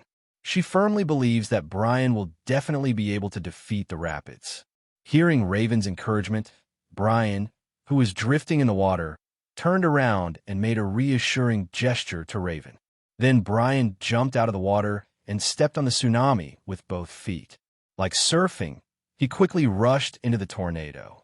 F***K, is Brian crazy? Looking at Brian rushing into the tornado, Professor X couldn't help but curse. However, although he cursed, he moved quickly. He directly pressed his right hand on his temple, and his mental power instantly rushed to the Rapids. He was ready to control the Rapids, and then manipulate the Rapids to rescue Brian from the tornado. However, Professor X had just released his mental power. White Queen Emma on the deck had already sensed it.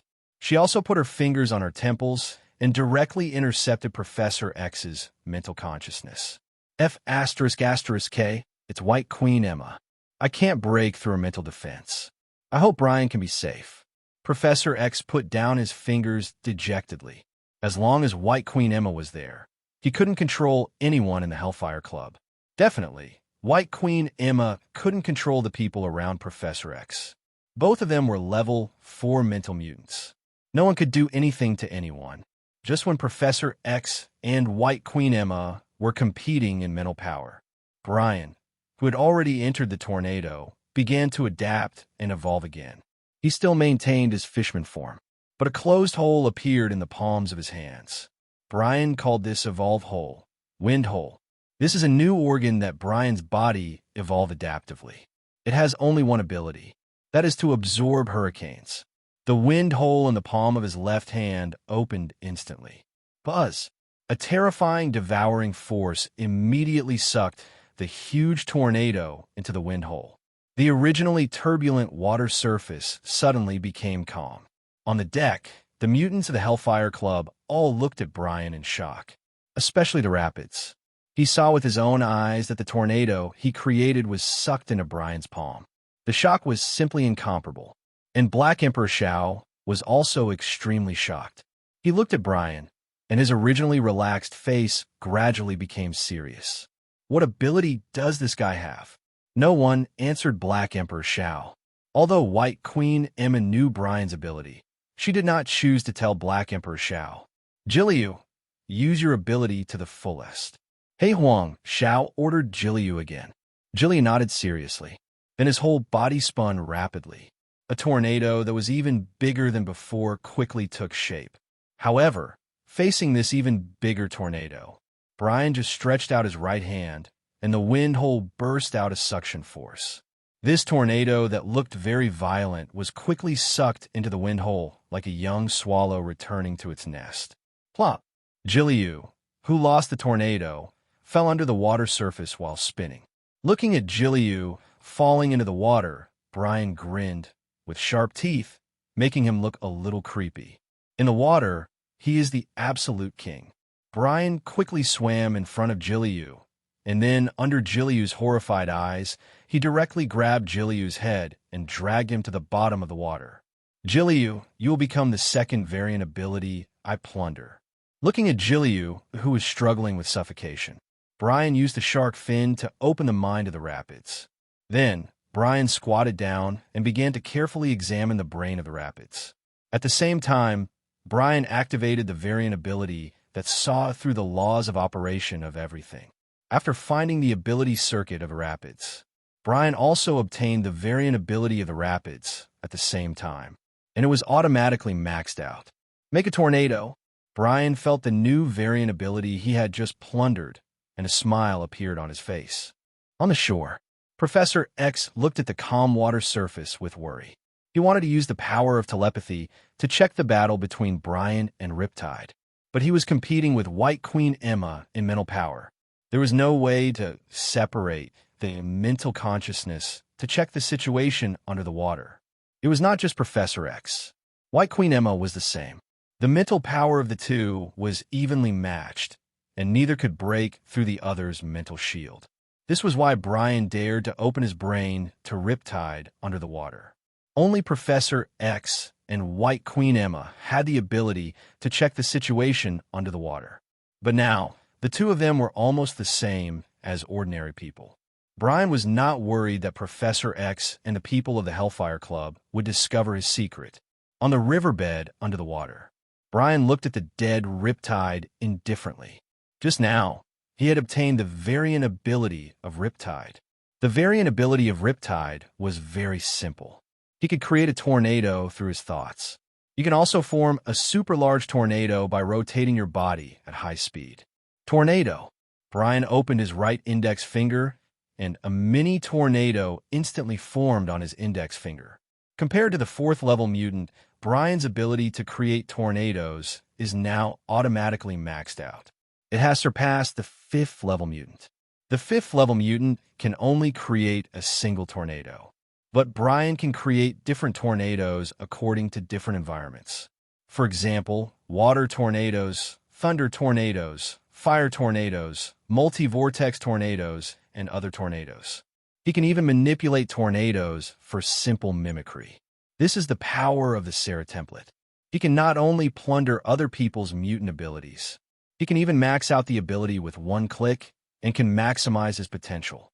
Moreover, Brian does not need to practice his ability at all, and he can use it as if it were his arm. He is even more skilled than the 5th level. After robbing the ability of the rapids, Brian looked down at the dead rapids. Then Brian threw his hand and released a water tornado. Rumble. A water vortex quickly formed, and a water tornado tens of meters high quickly formed. As Brian released the water tornado, the entire water surface suddenly became turbulent again. Brian glanced at the water tornado in front of him and then put the body of the rapids into the tornado. Hula-la! The water pushed the rapids up rapidly. It was like taking a vortex elevator. In just a moment, the rapids had risen to the top of the water tornado. At this moment, Professor X and Hei Huang Xiao saw the water tornado rising from the ground at the same time, and the rapids in the center of the water tornado were spinning rapidly with the vortex. It's the rapids. Professor X and Hei Huang Xiao recognized the figure in the water tornado at the same time. However, because of the barrier of the water curtain, they did not realize that the rapids were already a corpse. Well done, Jiliu. Hei Huang Xiao looked at the Jiliu in the waterspout and couldn't help but shouting. However, what happened next made Hei Huang Xiao confused. The waterspout above the water surface, under the gaze of everyone, began to move rapidly to the distance, but in the blink of an eye, the shadow of the waterspout could no longer be seen. Hei Huang Xiao. Whoosh. Just when Hei Huang Xiao was puzzled, a Jiliu shot out from the bottom of the water, and then quickly chased the distant waterspout. However, after chasing for hundreds of meters, the Jiliu stopped and returned to the shore. In the Jiliu, Brian's figure surfaced. Don't eat the sour radish, he ran away. Brian cursed loudly with annoyance on his face and clenched his right hand slightly under the water. The waterspout, whose shadow could no longer be seen, suddenly erupted with countless small whirlwinds, which quickly tore the Jiliu body in the waterspout into pieces. Then the waterspout, carrying blood and flesh, sank to the bottom of the water. The dead torrent left no trace. Level 4 mutant Jiliu ran away. Professor X said with his eyes wide open, somewhat surprised. Brian nodded. Black Emperor Xiao, who had been paying attention to Brian, obviously heard Brian's words. His already gloomy face became even gloomier. Waste, Black Emperor Xiao said coldly. He did not doubt Brian's words, because just now, he witnessed Jiliu using his ability to escape at a high speed. He was a little confused before why Jiliu wanted to escape, but now it seems that he was probably beaten by Brian and fled in panic. From beginning to end, Black Emperor Xiao never thought that Jiliu was dead. He knew Jiliu's strength very well. As a rare level 4 mutant in the world, each one is difficult to kill. Emma, let's go back. The loss of one member of the Hellfire Club made Black Emperor Xiao no longer want to fight. Compared with the next battle, what Black Emperor Xiao wanted to do more was to find the escaped Jiliu. Every level 4 mutant is a rare fighting force of Hellfire Club. Following the order of Black Emperor Xiao, White Queen Emma nodded and blew a whistle. A ball of red mist instantly appeared on the deck. It was the Red Devil Azazo. Azazo, go and drive the boat. Black Emperor Xiao ordered the Red Devil, although he could let the Red Devil take himself and others away directly. But what is the difference between this and running away? As a level 5 mutant, Black Emperor Xiao definitely would not escape from here, just because of Brian. The Red Devil teleported to the cabin and then started the cruise ship skillfully. However, although Black Emperor Xiao wanted to leave, but Brian was not going to let him leave so easily. Adapting to evolution made him fearless of death. Although he could not kill Black Emperor Xiao, Black Emperor Xiao could not kill him either. After killing the rapids, the strength of Hellfire Club has declined significantly. This is very unfavorable for Brian to fish in troubled waters. Therefore, He was going to strengthen Black Emperor Shao now. Let him realize the threat of himself and others. So he would take the initiative to recruit powerful mutants and strengthen the strength of Hellfire Club. Facing the more powerful Hellfire Club, Professor X had no choice but to continue to recruit mutants and form a more powerful X-Men. As the saying goes, when the snipe and the clam fight, the fisherman benefits. Brian is the fish man who dominates everything. Black Emperor Shao, do you want to leave so easily? You killed my brother Darwin. I also want you to experience the pain of losing a brother mutant. In the water, Brian roared at Black Emperor Shao, and then the whole person dived rapidly in the water. Brian, don't be blinded by hatred. Looking at Brian, who suddenly rushed towards the cruise ship, Professor X only had time to remind him. Whoosh! Brian rushed towards the cruise ship at a speed of 200 kilometers per hour. At the moment of reaching the cruise ship, his muscles and bones expanded rapidly. He clenched his right fist and punched out. Boom! The extreme speed, combined with the power beyond the human body's limit, makes Brian's punch comparable to a torpedo. Huge amounts of cruise ships exploded instantly under Brian's punch. Then they fell apart. The shockwave generated by the explosion swept the entire cruise ship. Black Emperor Shao, who was the first to bear the brunt, had a blank expression on his face and opened his hands. The energy generated by the explosion was compressed rapidly into his palms and then absorbed by his body. However, Black Emperor Shao was able to energy absorbing, but he could not stop the collapse and sinking of the cruise ship. Seeing that the cruise ship was about to sink under the water, Black Emperor Shao glanced at Brian and then whistled. The Red Devil Azazo suddenly turned into a red mist, grabbed Black Emperor Shao and White Queen Emma, and left the cruise ship smoothly.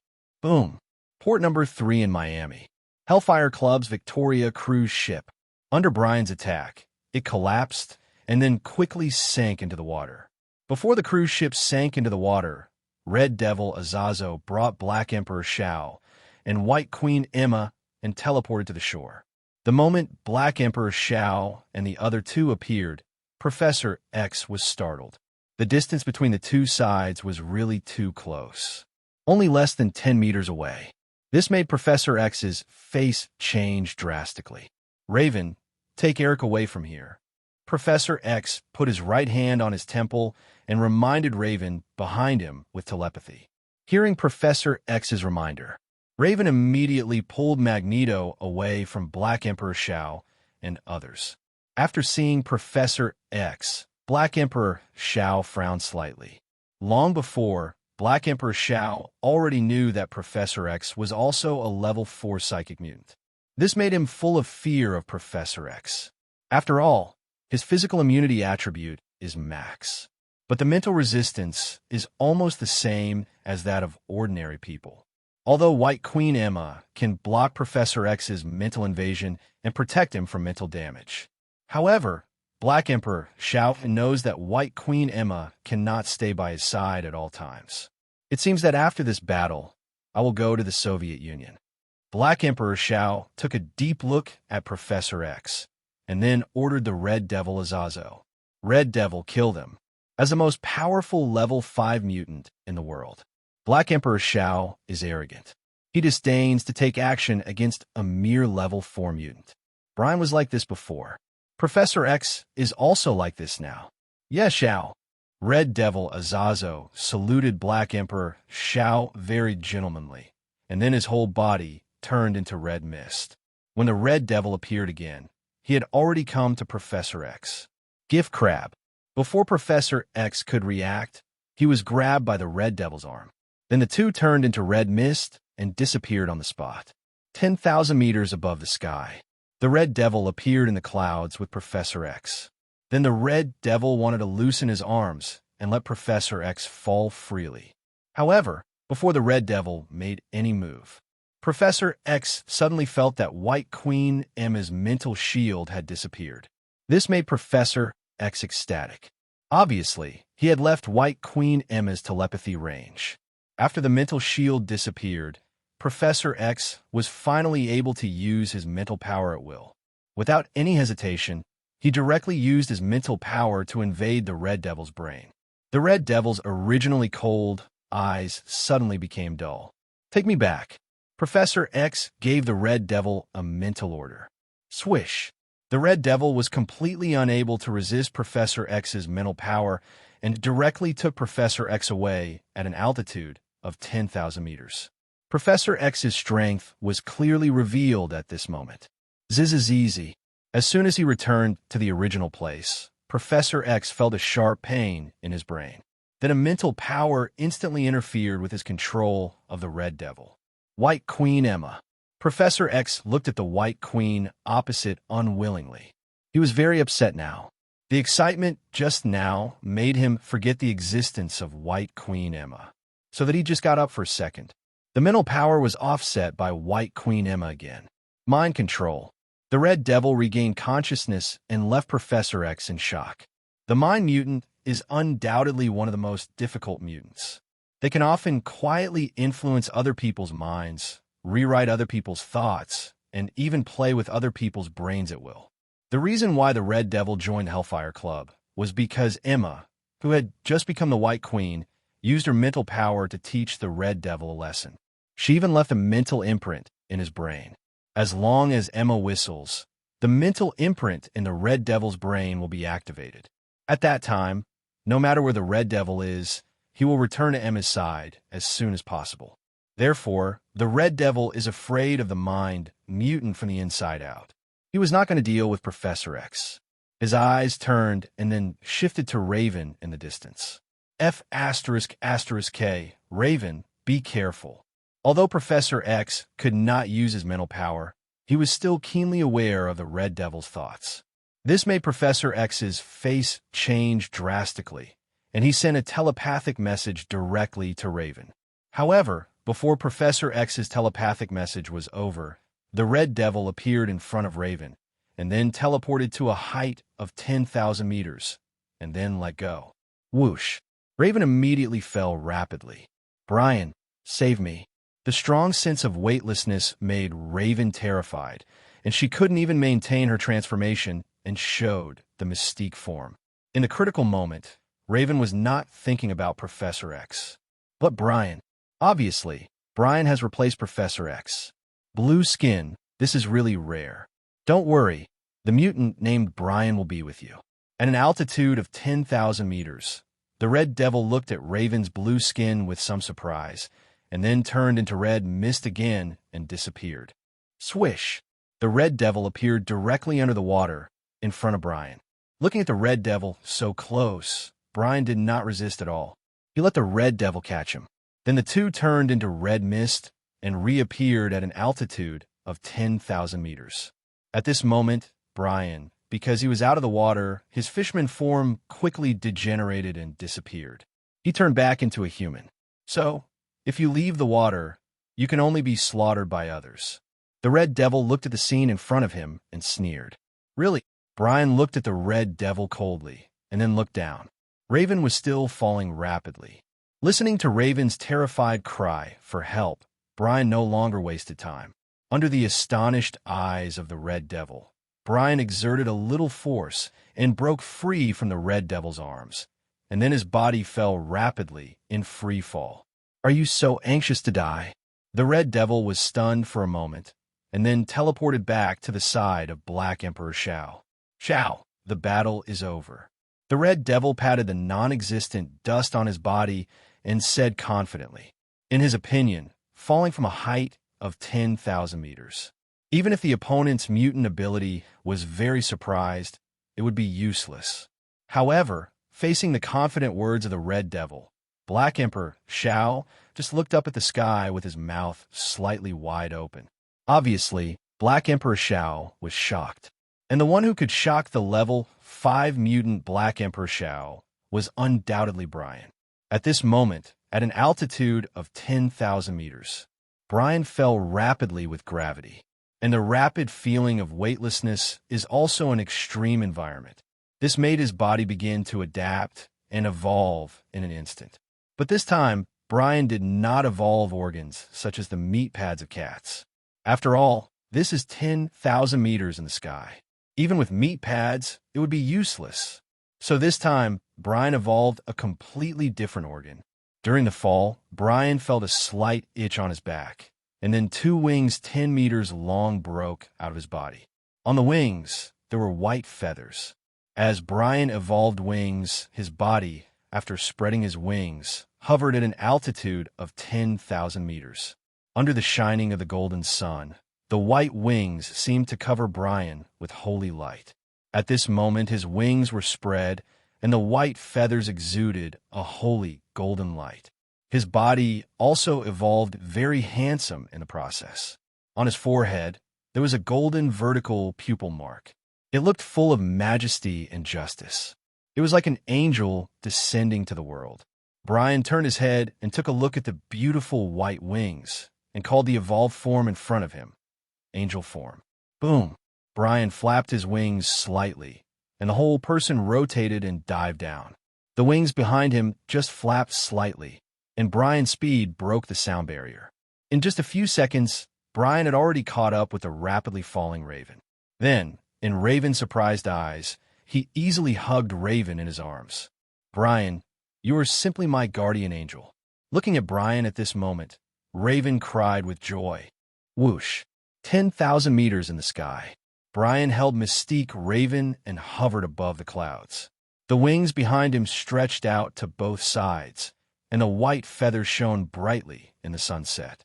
The golden vertical pupil mark between his eyebrows made Brian look like a real angel at this moment. Brian, you are really my guardian angel. In Brian's arms, Mystique Raven looked at him dazzled and couldn't help saying. This was not the first time Mystique Raven said this.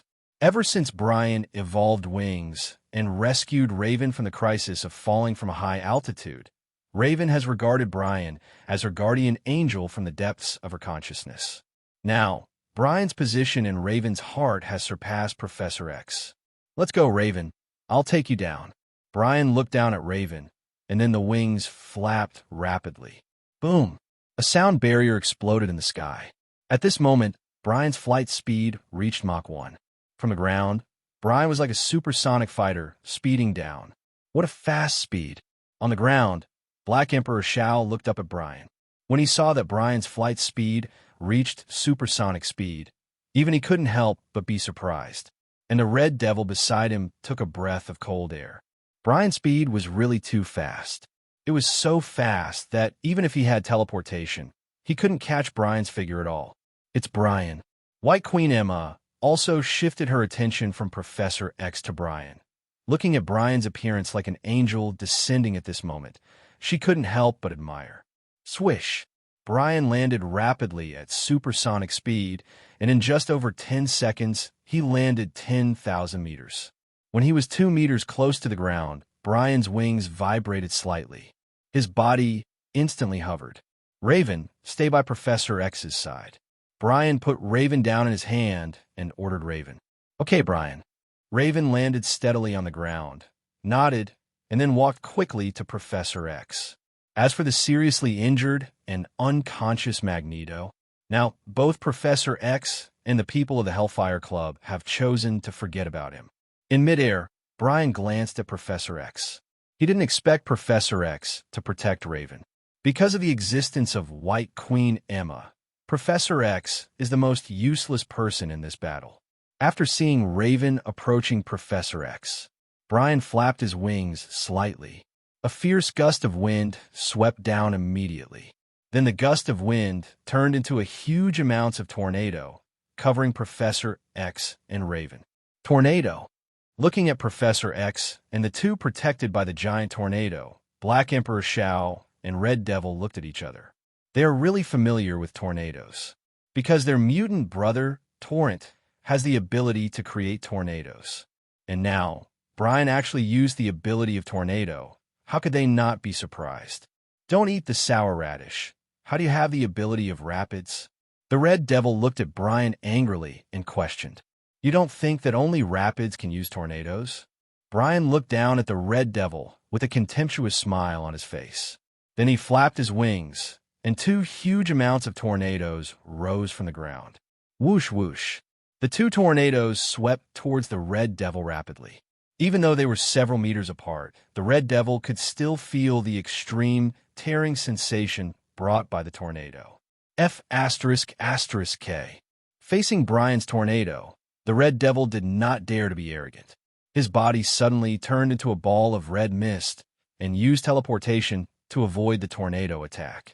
However, he had just finished teleporting when a tornado came towards him. F***K. The Red Devil couldn't help cursing and had to continue teleporting. However, every time the Red Devil finished teleporting, a tornado would appear in front of him. F***K. I understand. Your wings can create a tornado? After teleporting again and again, the Red Devil gradually understood Brian's ability. He keenly discovered that every time a tornado appeared in front of him, Brian would flap his wings. It was obvious that he could create a tornado by flapping his wings. Not too stupid. Brian looked at the Red Devil coldly and said in a deep voice, the wings that Brian evolved definitely did not have the ability to create a tornado. He just disguised the tornado ability that he had just plundered from the rapids as the ability of his angel wings. The wings can stir up a strong wind. It is reasonable to stir up a tornado. Don't eat the sour radish. Do you think the tornado can protect them? The Red Devil teleported again to avoid the tornado, and then looked at Brian provocatively. Swish! He teleported again, and when he appeared again, he was already in front of Professor X and Raven. The protection of the tornado was useless for the Red Devil, who could teleport. Walk into a trap. Brian just looked at the Red Devil, who had just emerged from the red fog state, coldly. Without any hesitation, the wings spread out, and countless white feathers poured down like sharp blades. Like a violent storm, in an instant, it covered the center of the tornado vortex. At the same time, another dragon-shaped tornado separated from the tornado and swallowed Professor X and Raven into its body. Chi. A sound of feathers piercing flesh and blood sounded. The Red Devil had no time to react and was pierced into a quill by the overwhelming feathers. Trap! The Red Devil was covered in blood. Although he was pierced by feathers, his unique appearance gave him a tenacious vitality like a demon. Although he was seriously injured, he was still able to move freely. Idiot! Brian looked at the seriously injured Red Devil with a sneer on his face. The Red Devil's teleportation is indeed unsolvable. No one can limit the Red Devil's teleportation. Not even Brian. But the inability to limit the Red Devil's teleportation does not mean that the Red Devil will not be caught. After using the tornado to force the Red Devil to teleport continuously, Brian finally discovered the Red Devil's weakness. That is, whenever the red fog has not disappeared and the Red Devil has just appeared, he has no way to teleport again. Only when the red fog disappears completely can he teleport again, although this process was very short. But Brian still sees this opportunity accurately. Swish! The Red Devil's face looked a little hideous because of the pain, and he looked like a living demon. He stood up shakily, and then the red mist came out of his body again. Then the figure of the Red Devil appeared in front of Brian. The claws and sharp tail of both hands quickly stabbed Brian. However, facing the attack of the Red Devil, Brian just raised his right hand lightly and snapped his fingers, drilling the heart and cutting the bones. The feathers on the Red Devil's body suddenly seemed to be alive and drilled into the flesh and bones of the Red Devil. Then they were nailed to the bones of the Red Devil fiercely. A piercing pain made the Red Devil lose all his strength and howled wildly. Brian snapped his fingers again. The feathers that were originally like sharp blades became extremely soft. The pain of the Red Devil's piercing the heart and cutting the bones disappeared like a tide. What did you do to me? The Red Devil looked at Brian in horror. The pain just now was so deep that it hurt his bones. However, his question was not answered. Brian snapped his fingers again, and then the Red Devil howled again. After dozens of times in a row, Brian finally left a deep psychological shadow on the Red Devil. He swore that he would hide from Brian whenever he saw him in the future. This guy is simply a demon. He has a spell from hell. After leaving a psychological shadow on the Red Devil, Brian grabbed the Red Devil, then took off at high speed and came to an altitude of 10,000 meters again. Red Devil, there is no future for you to follow Black Emperor Shao, so follow me in the future. Brian invited the Red Devil. Red Devil, there is no future for you to follow Black Emperor Shao, so come with me. At an altitude of 10,000 meters, Brian invited the dying Red Devil who was beaten by him. Red Devil. He raised his head with his last bit of strength and looked at Brian. At this moment, if Brian had Professor X's telepathy, he would definitely hear the hysterical curses of the Red Devil, who recruits people by beating them half to death. Besides, he also has a backbone. Since he has joined the Hellfire Club, how could he easily betray? I am Azazo of the Hellfire Club. The Red Devil said hoarsely, weakly, but decisively. If you agree to follow me, I may be able to find a way to let White Queen Emma remove the mental imprint in your brain. Looking at the Red Devil staring at him angrily, Brian said leisurely, I, Red Devil Azazo, am willing to follow you. Mr. Brian. The Red Devil, who had just glared at Brian and sworn allegiance to the Hellfire Club, suddenly changed his position. Compared to being loyal to the Hellfire Club, the Red Devil cares more about regaining his freedom. As for why Brian knew that there was Emma's mental imprint in the Red Devil's brain, it was Professor X who told him. Before, the Red Devil was controlled by Professor X, and that's why Professor X knew that there was Emma's mental imprint in the Red Devil's brain. A wise choice. Now, you go back to Black Emperor Shao and report to me about Black Emperor Zhao's movements at any time. Brian patted the Red Devil's shoulder gently and then swooped down with the Red Devil. The reason for recruiting the Red Devil, because Brian wants to know the movements of Black Emperor Shao at any time. The Red Devil's teleportation allows him to report the movements of the Hellfire Club to Brian anytime and anywhere, without worrying that Black Emperor Shao will find out. As for whether the Red Devil will change his mind, Brian said that as long as the Red Devil wanted freedom, he could only cooperate with him obediently. Swish. Just as Brian dived towards the shore, the ability of adaptive evolution was activated again. Under Brian's white wings, a pair of wings grew again. Brian stopped diving rapidly. A smile appeared on his face. Adaptive evolution not only allowed him to adapt to extreme environments. Moreover, as time went by, Brian would continue to evolve towards a perfect creature. Now Brian has evolved into a four-winged angel form. As long as I don't leave the state of weightlessness, I can constantly grow wings. Maybe in the end, I will evolve into a 10,000-winged angel. Brian had some hope. However, he also knew that it would not be a matter of a day or a night to evolve into an ultimate creature like a 10,000-winged angel, but just a four-winged angel form. It was enough for Brian to dominate the sky. Boom! Brian flapped his four wings slightly, and the flight speed directly broke through Mach 8. This is comparable to the world's most advanced supersonic fighter. Moreover, at such a speed, Brian can perform all kinds of difficult flight actions. Brian's speed is now faster than the Red Devil's teleportation. Almost in the blink of an eye, Brian has been suspended above the head of the Black Emperor Shao. Brian threw the Red Devil down casually and then slowly landed on the ground. As Brian stepped on the ground with both feet, the four wings behind him quickly degenerated and disappeared. Buzz. As the four wings on Brian's body disappeared, his body suddenly shook. Then he keenly noticed that an inscription of a four-winged angel appeared on his skin, and then merged into the depths of his genes. The ability to see through the laws of operation of all things made Brian instantly understand the four-winged angel inscription on his body.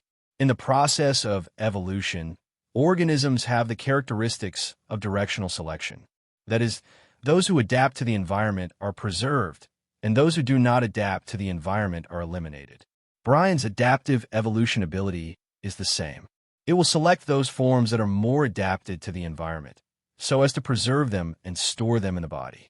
The four-winged angel form is obviously more adapted to the high-altitude environment than the angel form. Therefore, adaptive evolution recorded the four-winged angel form. At the same time, because the adaptive evolution recorded the four-winged angel form, Brian would no longer be in a high-altitude environment in the future and would no longer be a simple random evolution. He could choose to activate the four-winged angel form selected by the adaptive evolution. He could also allow random adaptive evolution. Brian smiled. His adaptive evolution finally brought him an active ability. Although there's only one four-winged angel inscription now.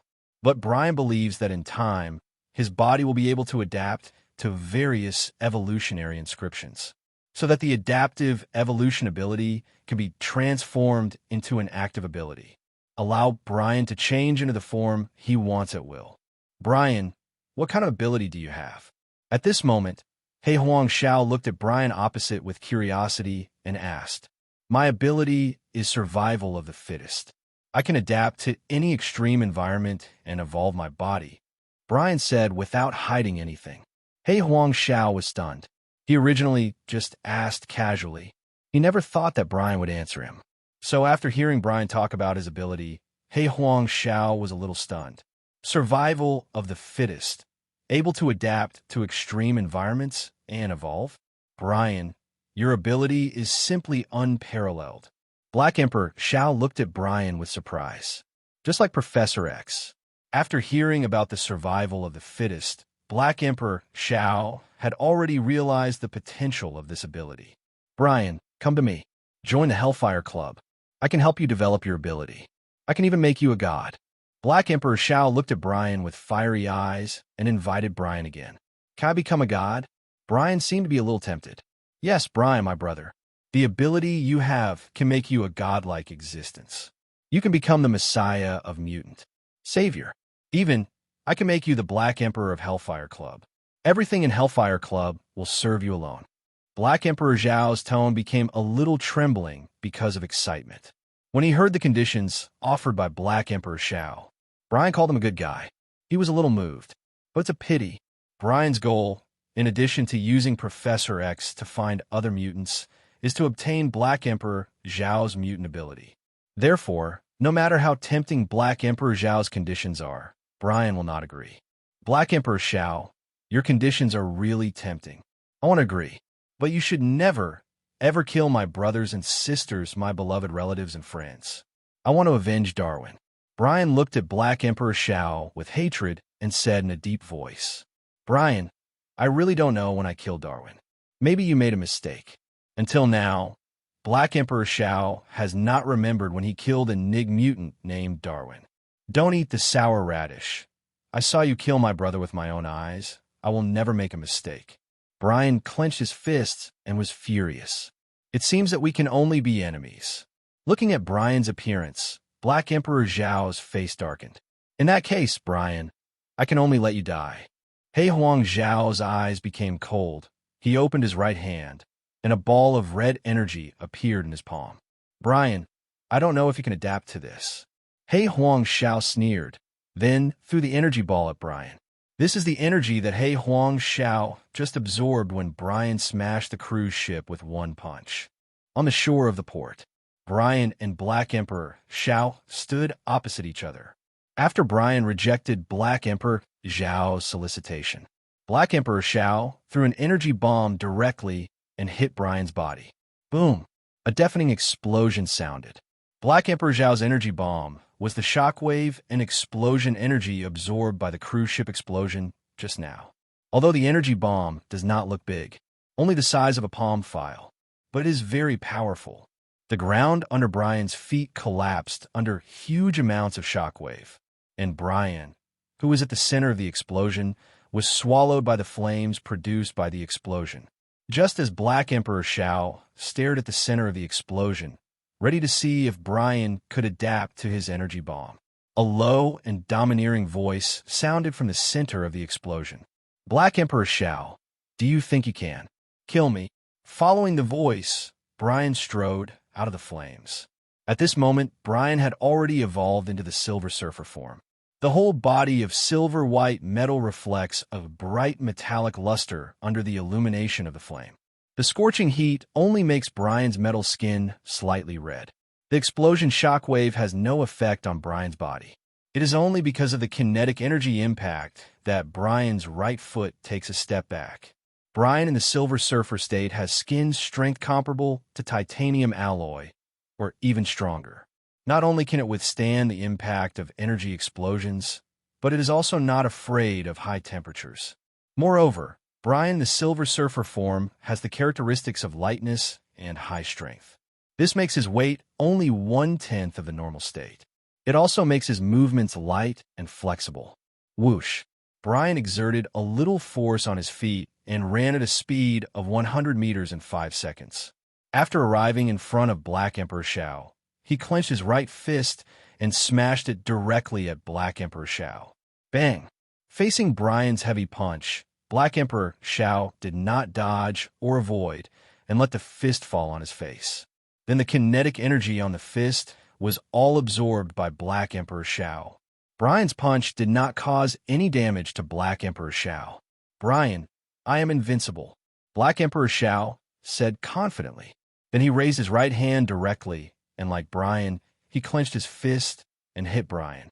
The punch with kinetic energy made Black Emperor Shao's punch fast and fierce. Bang! Brian was directly knocked 2 meters away by Black Emperor Shao, and then fell heavily on the ground, splashing a large amount of smoke and dust. In the smoke and dust, Brian jumped up at the carp, and then patted the dust on his body as if nothing had happened. So-called smoke without injury.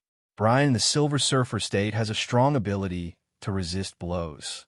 Black Emperor Zhao's energy attack is like tickling him. Boom! Brian just stood up, and Black Emperor Shao threw his hand again to release a more powerful energy bomb. The violent orange-red energy hit Brian. At the moment of contact with the orange-red energy, Brian's metal body suddenly evolved into a blue-black stone skin. Brian's height also expanded rapidly, reaching 2.5 meters. His weight increased to 350 kilograms. He looked like a heavy and clumsy stone man. The orange-red energy of He Huang Shao hit Brian, but it not only did not cause any harm to Brian, but also did not even make his body shake. Brian was as steady as an old dog at this moment. Under He Huang Zhao's surprised eyes, Brian walked in front of He Huang Shao with big strides despite the energy bombardment. Then he smashed down with his fist as big as a casserole. "Brian, don't waste your energy." He Huang Shao raised his right hand to block Brian's fist, and at the same time absorbed all the energy on his fist into his body. "You can't cause any harm to me." After absorbing the kinetic energy from Brian's fist, He Huang Shao said calmly. After that, He Huang Shao raised his hand and slapped Brian on the body. Boom! Huge amounts of energy exploded, forming a small mushroom cloud. This time, the energy released by Black Emperor Shao was equivalent to a medium-range missile. "Keep going, don't stop." Brian's voice came from the center of the explosion. At this moment, his body evolved into a different form. He returned to his normal appearance. A golden circular protective force field protected him, making him completely immune to the explosion. "Did you adapt to the energy protective force field this time?"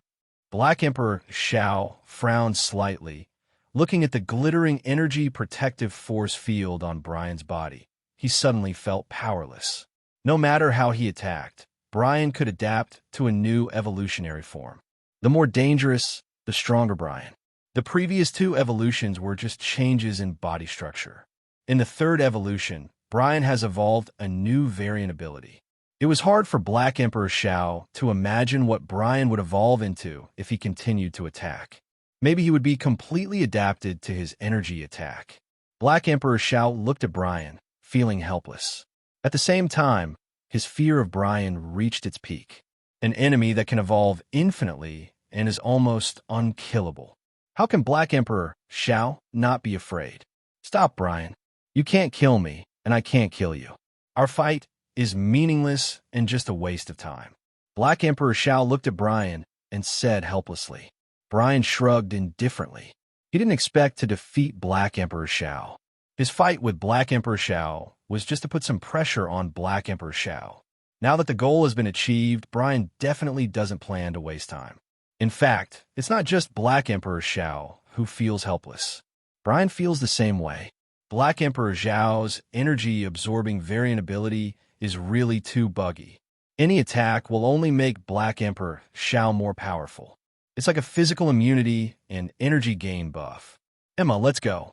Looking at Brian, who stopped attacking, Black Emperor Shao walked to the side of the Red Devil, casually pulled up the Red Devil's seriously injured body, and then said to White Queen Emma, "Okay, Shao." White Queen Emma nodded, then turned back and smiled at Brian. Then the Hellfire Club, with only 3 people left here. Looking at the Black Emperor Shao and others who disappeared from sight, Brian showed a smile on his face. Although the battle with Black Emperor Shao was a bit anticlimactic, but Brian did not gain nothing. Just now, Brian had gained another directional choice for adaptation and evolution. In his genes, next to the 4-winged angel inscription, there was an additional golden shield inscription. Brian called this ability that he adapted to Energy Shield. The first contact with the Hellfire Club, Brian could be said to have gained a lot. Not only did he adapt to 2 directional selection abilities, he even plundered the variant ability of the Torrent. He also secretly recruited the Red Devil. Brian was in a good mood. He patted the dust off his body and then walked straight to Professor X and Raven. "Professor X, is Magneto still alive? Eric's condition is not optimistic. He must be sent to the hospital as soon as possible." Professor X looked up and saw Brian and cast a grateful look at him. "Thank you this time, Brian. If it weren't for you, Raven and Eric would probably have died at the hands of Black Emperor Shao." Faced with Professor X's gratitude, Brian waved his hand very generously. "Professor X, don't say these. Let's send Magneto to the hospital first." The Red Devil couldn't help cursing and had to continue teleporting. However, every time the Red Devil finished teleporting, a tornado would appear in front of him. F***K. I understand. Your wings can create a tornado? After teleporting again and again, the Red Devil gradually understood Brian's ability. He keenly discovered that every time a tornado appeared in front of him, Brian would flap his wings. It was obvious that he could create a tornado by flapping his wings. Not too stupid. Brian looked at the Red Devil coldly and said in a deep voice, the wings that Brian evolved definitely did not have the ability to create a tornado. He just disguised the tornado ability that he had just plundered from the rapids as the ability of his angel wings. The wings can stir up a strong wind. It is reasonable to stir up a tornado. Don't eat the sour radish. Do you think the tornado can protect them? The Red Devil teleported again to avoid the tornado, and then looked at Brian provocatively. Swish! He teleported again, and when he appeared again, he was already in front of Professor X and Raven. The protection of the tornado was useless for the Red Devil, who could teleport. Walk into a trap. Brian just looked at the Red Devil who had just emerged from the red fog state coldly. Without any hesitation, the wings spread out and countless white feathers poured down like sharp blades. Like a violent storm, in an instant, it covered the center of the tornado vortex. At the same time, another dragon-shaped tornado separated from the tornado and swallowed Professor X and Raven into its body. Chi, chi, chi. A sound of feathers piercing flesh and blood sounded. The Red Devil had no time to react and was pierced into a quill by the overwhelming feathers. Trap! The Red Devil was covered in blood. Although he was pierced by feathers, his unique appearance gave him a tenacious vitality like a demon. Although he was seriously injured, he was still able to move freely. Idiot! Brian looked at the seriously injured Red Devil with a sneer on his face. The Red Devil's teleportation is indeed unsolvable. No one can limit the Red Devil's teleportation. Not even Brian. But the inability to limit the Red Devil's teleportation does not mean that the Red Devil will not be caught. After using the tornado to force the Red Devil to teleport continuously, Brian finally discovered the Red Devil's weakness. That is, whenever the red fog has not disappeared and the Red Devil has just appeared, he has no way to teleport again. Only when the red fog disappears completely can he teleport again, although this process was very short. But Brian still sees this opportunity accurately. Swish!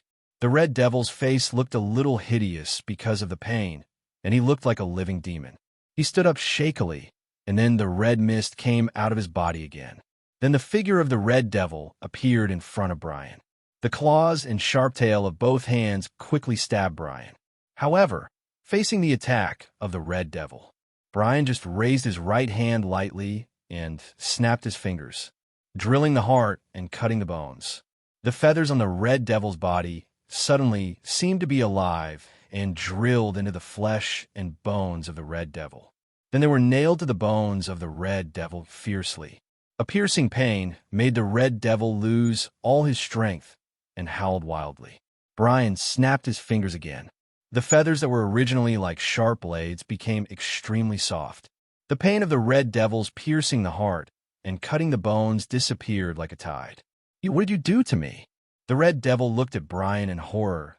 The pain just now was so deep that it hurt his bones. However, his question was not answered. Brian snapped his fingers again, and then the Red Devil howled again. After dozens of times in a row, Brian finally left a deep psychological shadow on the Red Devil. He swore that he would hide from Brian whenever he saw him in the future. This guy is simply a demon.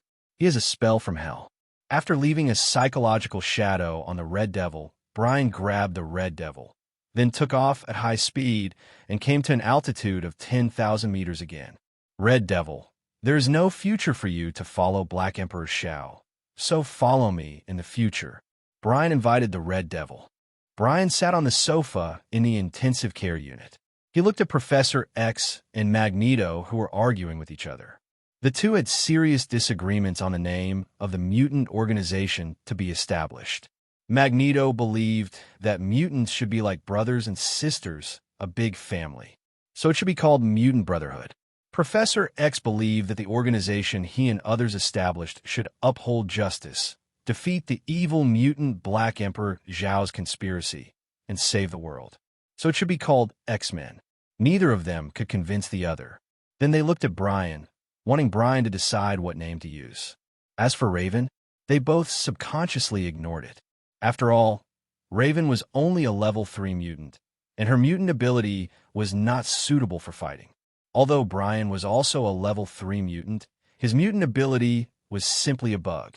He could even fight the world's only level 5 mutant Black Emperor Shao 55 to 55. Brian's strength was obvious to both of them. That's why they put Brian on the same level as the two of them. Let's call it the Super 7, Brian said with a rather evil tone. Professor X, Magneto. The two were confused and regretted asking Brian for his opinion. Ahem, I was kidding. Let's call it X-Men. After all, Magneto, you joined later. Brian shrugged and said seriously, Okay, you're right, Brian. Although Magneto was unwilling, he couldn't refute Brian's words. Then call it X-Men. Professor X smiled and made the final decision. Since then, X-Men was established. There are only 4 members of X-Men at present. Professor X, Magneto, Homelander Brian, Mystique Raven. They are the first generation of X-Men and the elders of the X-Men organization. Founder, Brian also became one of the 4 founders of X-Men. X-Men, as a mutant organization, cannot have only 4 of us. We need to recruit like-minded people. Together we can fight against the Hellfire Club of Black Emperor Shao. Professor X pondered for a moment and proposed. His proposal was approved by everyone. As Professor X said, an organization cannot have only 4 people. They need to recruit other mutants. But Professor X and Magneto were at a loss on how to recruit mutants. In this era, mutants are still very rare. It is like looking for a needle in a haystack to find other mutants. How to find other mutants is an urgent problem to be solved now. Brian, can Darwin's prophecy give us guidance? Professor X had no idea. He could only put his hope on Brian's friend, the prophet Darwin. He hoped that Darwin's prophecy could show them a way. Faced with Professor X's question, Brian pretended to close his eyes and think. 5 minutes later, Brian opened his eyes. Beast Hank. Brian said a name. I once heard Darwin say that Beast Hank is a unique, genius inventor among mutants. Maybe he can solve this problem for us. Brian told Professor X and others about Beast Hank's situation. In fact, Brian was not wrong. Beast Hank is a real genius. The brain-computer enhancer he invented not only enhanced Professor X's telepathy, it also allowed Professor X to easily distinguish between mutants and humans. It was also with the help of the brain-computer enhancer that Professor X easily found Shockwave, Siren, Angel, and others. Beast Hank, is he also our mutant brother? Professor X looked at Brian with curiosity and asked, "Yes, Professor. Beast Hank is one of us." Brian said calmly. "Where is Beast Hank now?" Magneto asked concisely. "I don't know, but there's a place that knows." Brian shook his head and said, "Where?" Raven asked curiously. "CIA headquarters." Brian said a place. Brian really didn't know where Beast Hank was, but he knew that Hank had been working in the CIA's secret R&D department. As long as they found the top person in charge of the CIA's secret R&D department, they could follow the clues and find Beast Hank. CIA headquarters? Professor X frowned. "To find Beast Hank, we need to invade CIA headquarters and find a person in charge of the CIA's secret R&D department. Through him, we can find Beast Hank." Brian's calm words were like a heavy bomb, shocking everyone present. "Brian, we can't do that." Professor X was the first to speak out to stop him. His philosophy made him unable to agree with Brian's approach. He believed that although mutant had the ability of ability, it could not be abused at will, and it could not have a bad impact on society. Invading the CIA, in Professor X's view, would definitely cause a shock to the whole of America. This was not what he wanted to see. Compared to Professor X's opposition, Magneto is very much in favor of Brian's approach. Invade the CIA? When will it happen? Count me in. Magneto doesn't think invading the CIA is a big deal, as long as he can defeat Black Emperor Shao, let alone invading the CIA. Even if he is asked to assassinate the President of America, he won't hesitate for a second. Cool. X-Men has just been established, and they're going to invade the CIA? Raven was excited. She felt that this was very cool. "Raven, don't mess around." Looking at the cheering Raven, Professor X frowned and scolded. He was opposed to invading the CIA headquarters. This went against his original intention. However, Brian's words made Professor X have to agree with his proposal. "Professor X, don't forget Black Emperor Zhao's plan. The whole world is now on the verge of destruction. If you are still so indecisive, be careful of nuclear bombs falling from the sky." When he heard Brian's warning, Professor X was silent. Brian was right. If Black Emperor Shao cannot be stopped, the nuclear explosion crisis will break out at any time. By then, the CIA will be wiped out by the nuclear explosion. "Brian, what method are you going to use to invade the CIA headquarters? Just attack it directly?" Professor X compromised. In fact, whether it is now or in the future, Professor X has always compromised. "Professor X, remember Mora? We can use her identity to sneak into the CIA headquarters and then find the person in charge of the secret R&D base, and use your ability to read the location of Beast Hank from his brain." Brian had already thought of a countermeasure. "Mora? Didn't you delete Mora's memory? Will she help us?" Professor X put forward his own opinion. Before, he saw Brian delete Mora's memory with his own eyes. "Mora, will you help us?" Brian turned his head and said with a smile to Mystique Raven, "Definitely, Brian. I will help you." Mystique Raven smiled, and then instantly changed into Mora's appearance. "Raven, are you going to turn into Mora and sneak into CIA?" "No, it's too dangerous." Looking at Raven, who turned into Mora, Professor X said with a worried face. He regarded Raven as his sister from the bottom of his heart, and he knew very well that Raven's ability and Mystique's ability did not have any combat power. Once the flaw was revealed, only death was waiting for Raven. Professor X did not want Raven to take risks. However, facing Professor X's worried eyes, Brian patted his shoulder gently.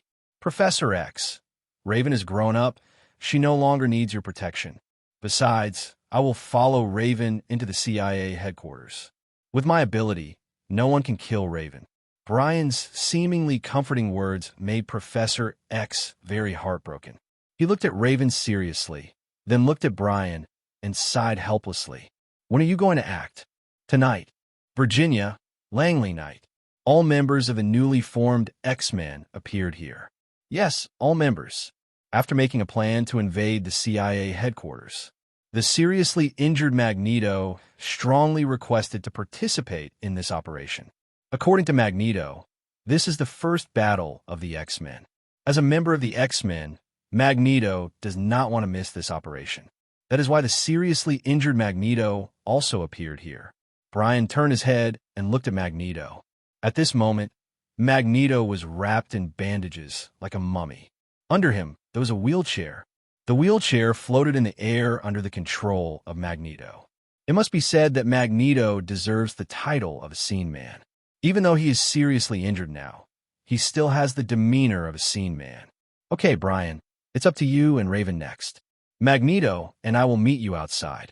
In the darkness, Professor X walked in front of Brian, patted Brian on the shoulder, and said in a deep voice, "If the situation is not right, we will attack."